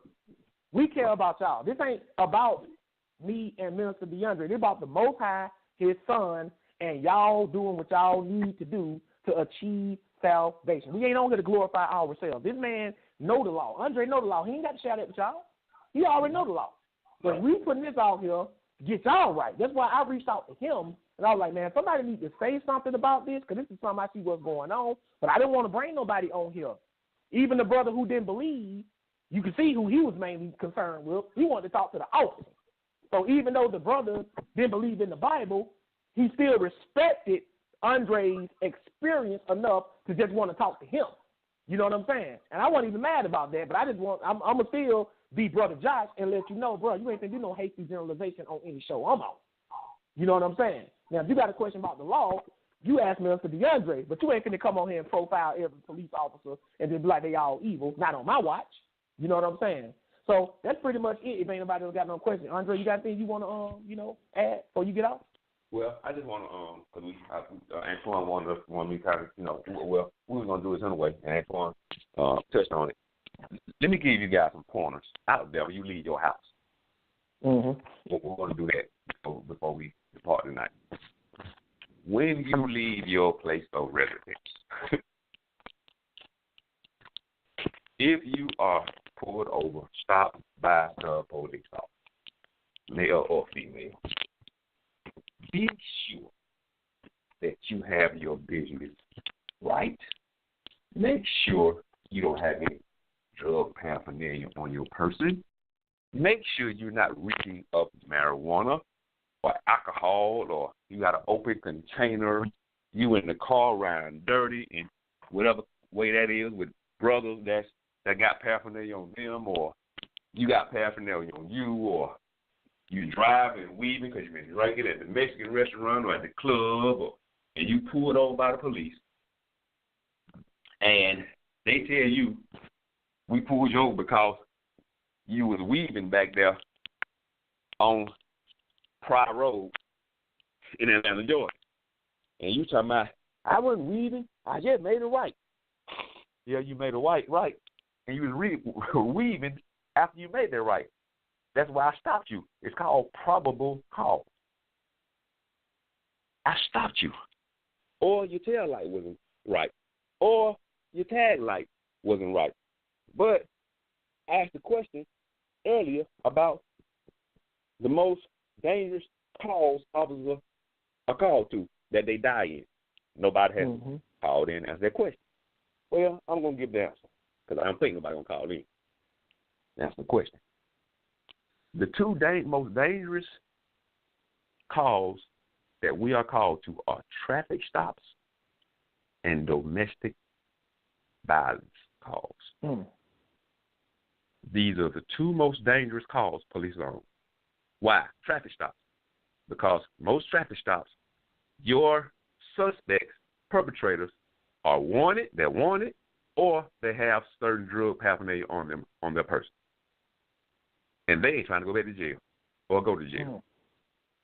So you have more officers being killed from a routine traffic stop or a domestic violence call. Why domestic violence call? A lot of times domestic violence calls, a lot of times they set up when they call the officer, or when the officer comes trying to break the two up that fight each other, they turn on the officer and the officer get killed. These are facts. Do your research. When you leave your house, make sure your stuff is right. Officer tell you to show your hand, show your hand. If you ain't done nothing, okay, you ain't done nothing. This is not the time to get into a conversation with the officer about who right and who wrong. If he or she is wrong, you got a pen. If you know how to write, after you locked up or whatever you feel like your rights have been violated, make sure your rights have been violated.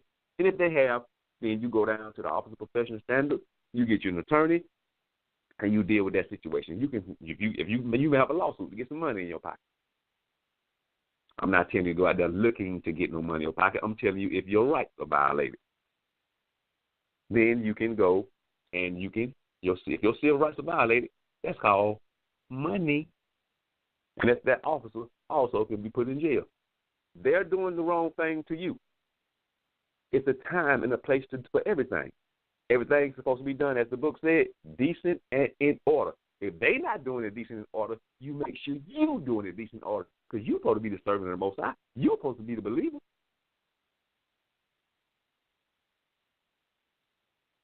That's why we gave these examples before. That's why we gave all these examples with the apostles and how they conducted themselves when they were thrown in jail. Even when Joseph was thrown in jail, he didn't act a fool. Way back then, the Messiah, when he was confronted, he was walking around the centurions all that time.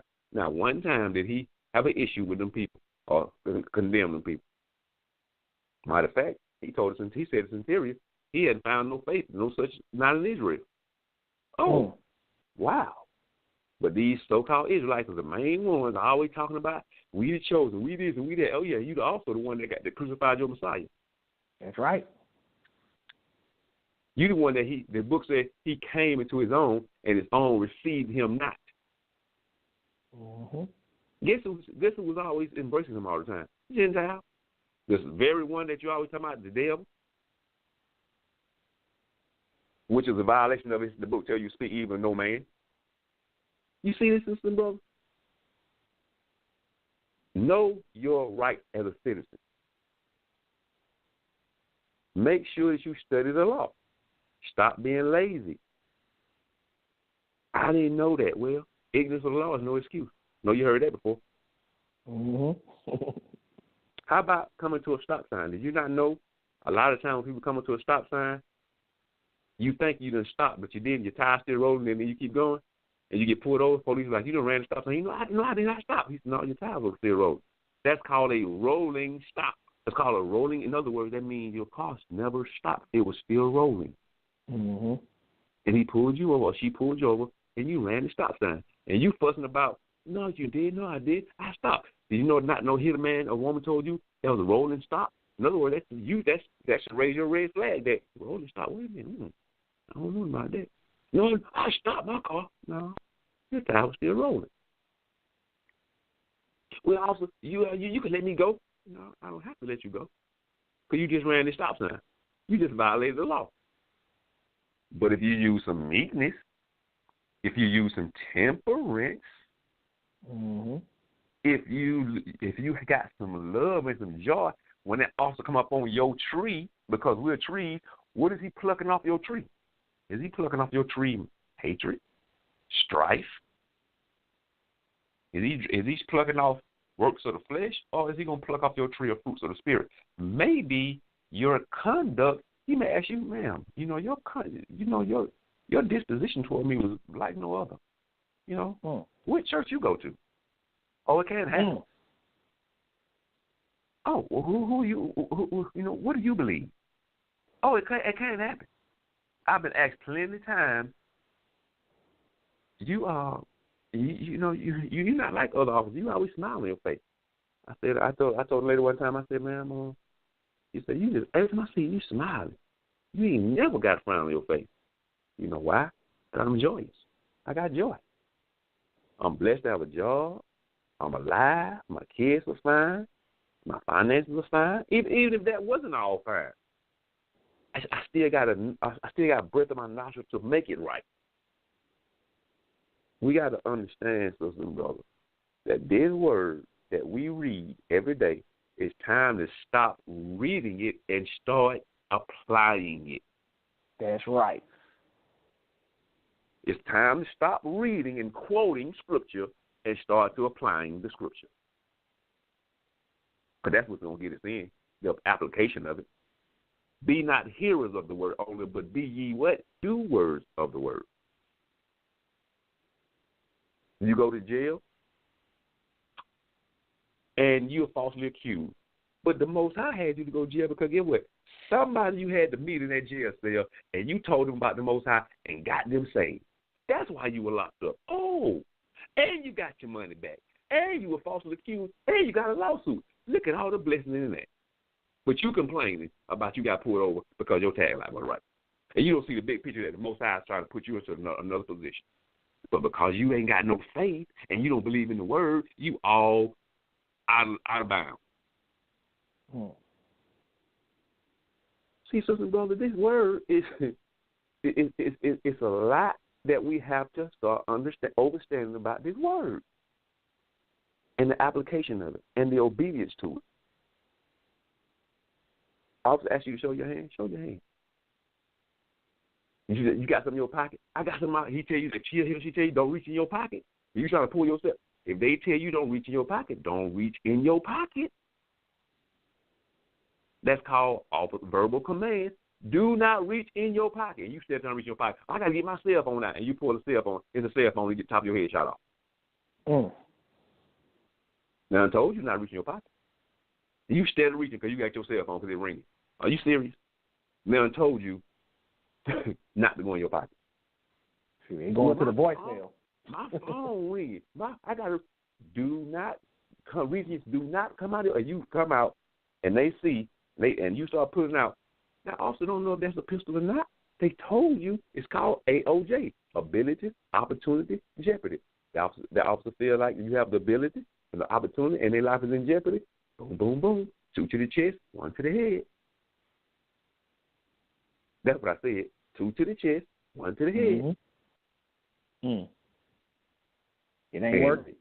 And Josh has seen my target. Maybe just speak on that. We were talking one night, me and Mr. DeAndre. It was like months ago, right? And when you go down to the man trying to, even though he ain't an active officer, he ain't trying to get rusty in that shooting department because brother still got to protect his house. Right. But he said he took some pictures with his cell phone and sent me some screenshots of the accuracy. You know how they had a little piece of paper hanging up with the image on it, and the man's accuracy was in the high 90s. Y'all understand what I'm saying? And most of them bad boys he showed me were headshots. So, and what was the distance you said it was? I forgot the distance. From what distance was it? From 25 all the way to the 3-yard. From the 25-yard line, that's 25 yards back from it, all the way as close as 3 yards. And so that's a distance away with that high accuracy, meaning that if you come in this man's front door, because he ain't walking around trying to rampage, look for people to shoot. He ain't like that. But if you come in his front door and he at the top of the stairs, and I doubt from his front door to the top of his stairs is 25 yards. You know what I'm saying? The top part of your head gonna be gone. I'm just keeping it real with you. He showed me the accuracy. In fact, I plan on trying to go to the range with him one day and try to learn how to shoot because I don't got them skills. You know what I'm saying? Nothing wrong with that. You know what I'm saying? I want to be able to protect my family too. But this man, and this just means to DeAndre. And it's other people on the police force who probably shoot even better. You know what I'm saying? Most officers don't they got to pass some type of accuracy test anyway? Do y'all got to pass like a test or whatever? Yes, we all. In order for you to carry that weapon, we have to qualify twice a year, in the spring and in the fall. Everybody on the force has to qualify twice a year to carry that weapon. So you got to go back. You got to go back every year twice. Yeah, when you active, we have to go twice a year. In spring qualifications and in fall qualifications. For me, being retired, I have to just go once a year. So even retired, you still have to go back. Yeah, cause I still got my license. I still got my license to carry across state lines and stuff. So for me to continue to carry with my license across state lines, I have to qualify every year. And when you say qualify, you mean shoot at a certain accuracy on the shoot test or whatever? Yeah, you got to shoot at a certain accuracy, a certain score to qualify to carry a weapon. So that means that we can safely assume, then, I'm just putting it out here, we can safely assume that if you see an active police officer, uniform, SWAT car, all that, that this person know how to shoot because they got to pass the qualification test. He's been able to carry the gun in the first place, right? Yes, sir. And you got guys in the hood thinking they finna win the shootout against the police. First of all, most guys in the hood don't even know anything about sight, picture, and trigger alignment. See these types. You see this type. I'm telling y'all, sight, picture. What is sight, picture? I don't know. What about breathing technique? What about trigger squeeze? They don't know nothing about all this. All they just know about getting a gun and boom, boom, boom, boom, boom. Mm-hmm. They just shoot. That's why a lot of times when criminals are shooting guns from distances, bullet rounds are everywhere, all over the place. Because they just shooting a gun. One hand, just shoot. Pow, pow, pow. That's no. No. If even right now, when I get pulled over by the police, I don't let the police know I'm off until they see my when they come up to my car. I got pulled over going to the hospital because I was in the HOV lane. I was in the car by myself. Mm-hmm. I was about late, so I'm out there. I'm on ride HOV lane today. So I got pulled over. He came to the car. You see a license registration. Gave him a license registration board. I gave him my wallet. He could see my badge, so he got it. Let me go. Why he let you go, Mr. DeAndre? Police. Hey, police let the police. Hey, he could have gave me a ticket. Like he can give you a ticket. But normally, when we get pulled over, sometimes, depending on who you are now, DUI, they'll lock you up. But because you know better. You're an officer, you enforcing the law, and you breaking the law, you driving DUI, you ought to go to jail. Exactly. But HOV lane, get out of this lane, man. Don't down to the hospital. But the point is, just because I was a police officer, I didn't say, man, I'm an officer too. No. You see your license registration, I gave it to him. He saw my badge and asked me for my badge. Then I gave it to him. I didn't even tell him I was an officer. But I've also got pulled over by Georgia State Patrol. He saw my badge and didn't care. Still gave me the ticket. Wow. And guess what? I had to pay the fine. And that was the end of that, right? That was the end of that. And you were in the wrong, legally speaking, right? I was going 80. I was on Spreadway going 80 miles an hour in a 65 miles an hour zone. Right. So I'm letting y'all know. Yeah, I was on 75. I'm going downtown Atlanta trying to beat the traffic. I'm going 80 miles an hour in my truck in a 65 mile an hour speed limit. Now you can only go, first of all, about 10 miles over the speed limit, roughly 10. So if the speed limit is 65, they'll give you 5 to 10 miles. So normally if it's 65, you can put 70, 72. Don't try to really put 75. Just about 72. 10, they can give you a ticket. So that's why I say if it's 65, stay within that 5 to 10 range. Don't hit the 10, and then you'll be okay. They give you that cushion. But anything over that, 80 and better, you're a super speeder almost. And don't super speed. Let me ask you a question. Super speed. Don't they got like a special ticket they got? If I'm not mistaken, yes, sir. Oh yes, sir. Okay. Yes, sir. And you speed, you doing 80. Another car went past you, he doing 82, but they pull you over. You ain't pull them over because they going 80 well, but you doing 80 though. He can't pull over number one person anyway at a time. One at a time. Now you worry about another told one you. Got away, but you were doing 80 though. You doing 80 just like they doing 80. You telling them why they didn't get them. Both of y'all doing 80. You just happen to be the one that get caught this time. They might have been doing 85, but he caught you first. You know what else too? You know what I've noticed too, Aundrey? Mm-hmm. In situations like that, when two people are both speeding and the police pull over one, I've noticed that the person that got away, he slows down. Right. Yeah, exactly. He's going to slow down because he don't know if there's another officer up the road ready to catch him. Mm-hmm. You know what I'm saying? I don't did it before. I'm not going to sit up here in front. I don't been speeding. I'm not a fast driver. I don't got nothing on my record, y'all. I mean, zero. I've been square from day one. I came out the womb square. They had to shake me round. I'm a square. I ain't gonna front. I ain't never been no gangster. I grew up in the hood, but I wasn't part of the hood. But I'm not gonna lie. I don't been speeding before, not crazy speeding, but speeding. And I seen the police pull somebody over. They made me and everybody else going at a similar speed as me slow down. You know what I'm saying? Yeah. So, I mean, I don't think I can say this, man, because I don't think we got nobody else on the switchboard. I guess we're going to get ready to close it out. I appreciate everybody listening. Aundrey, appreciate all your expertise and advice. We will be doing some more stuff together, y'all. This ain't the last time y'all going to see me and Mr. DeAndre do a joint venture, most high willing, of course, because we don't know what tomorrow may bring. You know what I'm saying? But the plan is we plan on doing stuff. So, Sal, if there's nothing else, we go and close this bad boy out. I could not believe people that call in want to know, ask no questions. I can't believe this. But I guess then again, maybe they got it. That tends to happen, Andre. You know, people.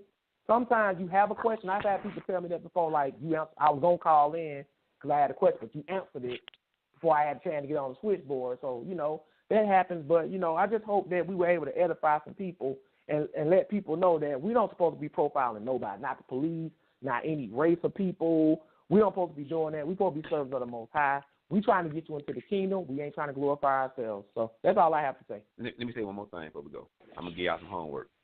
Find out what probable cause mean. Find out what reasonable suspicion mean. Find out what reasonable articulable suspicion mean. Okay, probable cause, reasonable suspicion, reasonable articulable suspicion. Find out what use of force is. Okay, find out about a force continuum, meaning the police use of force continuum, meaning first and foremost officer presence. 2, verbal command. I don't give you the whole thing because I want y'all to, the last is deadly force. That's the highest on the force continuum is deadly force. And the officer is supposed to use the force necessary to bring a subject under control. Hear what I said. Officer is supposed to use the necessary force to bring a subject under control. The necessary force. In other words, whatever level of force they showing towards you, you go a step higher. Yeah, I got a quick question on social media. Sorry. Okay. Yeah, I got a quick question on social media. And we only have like about 9 minutes left in the air anyway. But I got a quick question that says, being a minister, how does it feel to use a gun? And have you ever like killed someone with that gun? And how does it feel to use your gun? That's what it says. It's crazy. That's the question. I do that. Hey, Sal, let me just say something right quick to Aundrey. I was wondering if somebody was going to ask you that, bro. Dead serious. I was wondering that, but go ahead. No, I have never had to shoot anybody. No. Thank the Most High, I never had to shoot nobody. But for me, and I never wanted to. I never wanted to be in that position where I even had to draw my weapon. I ain't never even had to draw my weapon on nobody. I've had to have my hand on my weapon and a threat to draw my weapon, but I've never had to draw my weapon on nobody. If I had to use my weapon, then I would have no issue with it. But being that because the book tells you it's a time to kill, and it's a time to laugh, a time to cry, it's a season of everything. So if I had to take somebody's life because my life or a third party's life was in jeopardy, then I would have had no issue with that. Of course, when any time use of force is made, then you are put on administrative leave with pay. You know, because I don't want to kill nobody at all. But if I have to, better you than me. Top of the head. Yeah, and I got another quick one. I got another quick question. We only got a few minutes in the air. It says, we live in an area that promote gangster music, talking about F the police. Almost everyone in my hood learned the no snitch rule. How do we go about reprogramming the children that live in these poor neighborhoods? That's the question. Well, first of all, let me take that one too a little bit, Andre. I got a little quick thing. Me and Andre, we actually gonna get together and we're gonna do a class on what the Bible actually says. I was gonna get with you later on this, by the way, Andre, but since it's kind of related to it, the whole stigma about snitching. You know what I'm saying? And what the Bible says about that, because the Bible, believe it or not, tell us we're supposed to be snitches. But, you know, we're going to do a class on it. But go ahead, Andre. I just want to throw that out there right quick. I was just about to say, your mama, your daddy, well, a lot of us didn't grow up now without daddy, but if you did, your mama told you as a kid, I always tell the truth, don't lie. Tell the truth, you know, right? Mm-hmm. So, if you got to tell on somebody in the neighborhood that's going around stealing and killing, why would you not assist the police in getting that particular individual off the street? Why would you not? Unless they're your friend. Now, if they're your friend and you call yourself a Bible believer, that means you are strengthening the hand of an evildoer. that means you strengthening the hand of the evildoer. A lot of people, though, they fear that reprisal from the person that they snitching on. You know what I'm saying? Like, they fear that the person will find out and come after them. And I can understand in a situation like that where you might be more inclined to keep your mouth shut because, you know, the police ain't going to come and be your personal bodyguard and protect you from the person. But if you're afraid of that, if you snitching is more safe than you being quiet, then you need to snitch. Like you mentioned the guy stealing, Aundrey. You said stealing and robbing people, right? You know, you might be like, well, it ain't happening to me. That's his business. And plus, that dude crazy. He got a reputation for going after people that snitch on him. Then we can understand. I'm not going to tell you to do something, and I can't protect you from what's going to happen if you do it. You know what I'm saying? But if that dude off the chain and, you know, you wearing your options, if I stay quiet, he going to be murdering people, you know, or if I talk, you know, I might die even if I don't say nothing because they dudes, they're crazy like that. So, and this is a question I got for you, Aundrey, before we get out, because I know we're about to cut off. Can't you place an anonymous tip to the police? Exactly. I was just about to say that. That's a way to go and give your lead to the police. They didn't got to know you did it. They got to know you the did person. it. And let me say this too. Just like in the police force, if there's a fellow officer that we know doing some shade on the force, and we know about it, and that thing go before the Office of Professional Standards and investigators, they find out about it and find out that you knew about it, you gonna get fired with that person. Because guess what? As an officer of the law, you got a standard to uphold, and that is even telling that person, you know about it and you didn't turn this person in, you fired with them. Guilty by association. Yeah, there you go. See, and I hate that people start asking questions so late in the game. Go ahead. Yeah, right? Yeah, we only got like a minute left, man, if you want to ask questions now. But I guess we got to do a part 2, and we got to pretty much wrap it up. Once again, we appreciate the people out there listening to the show. See you guys next time. Take care, and God bless.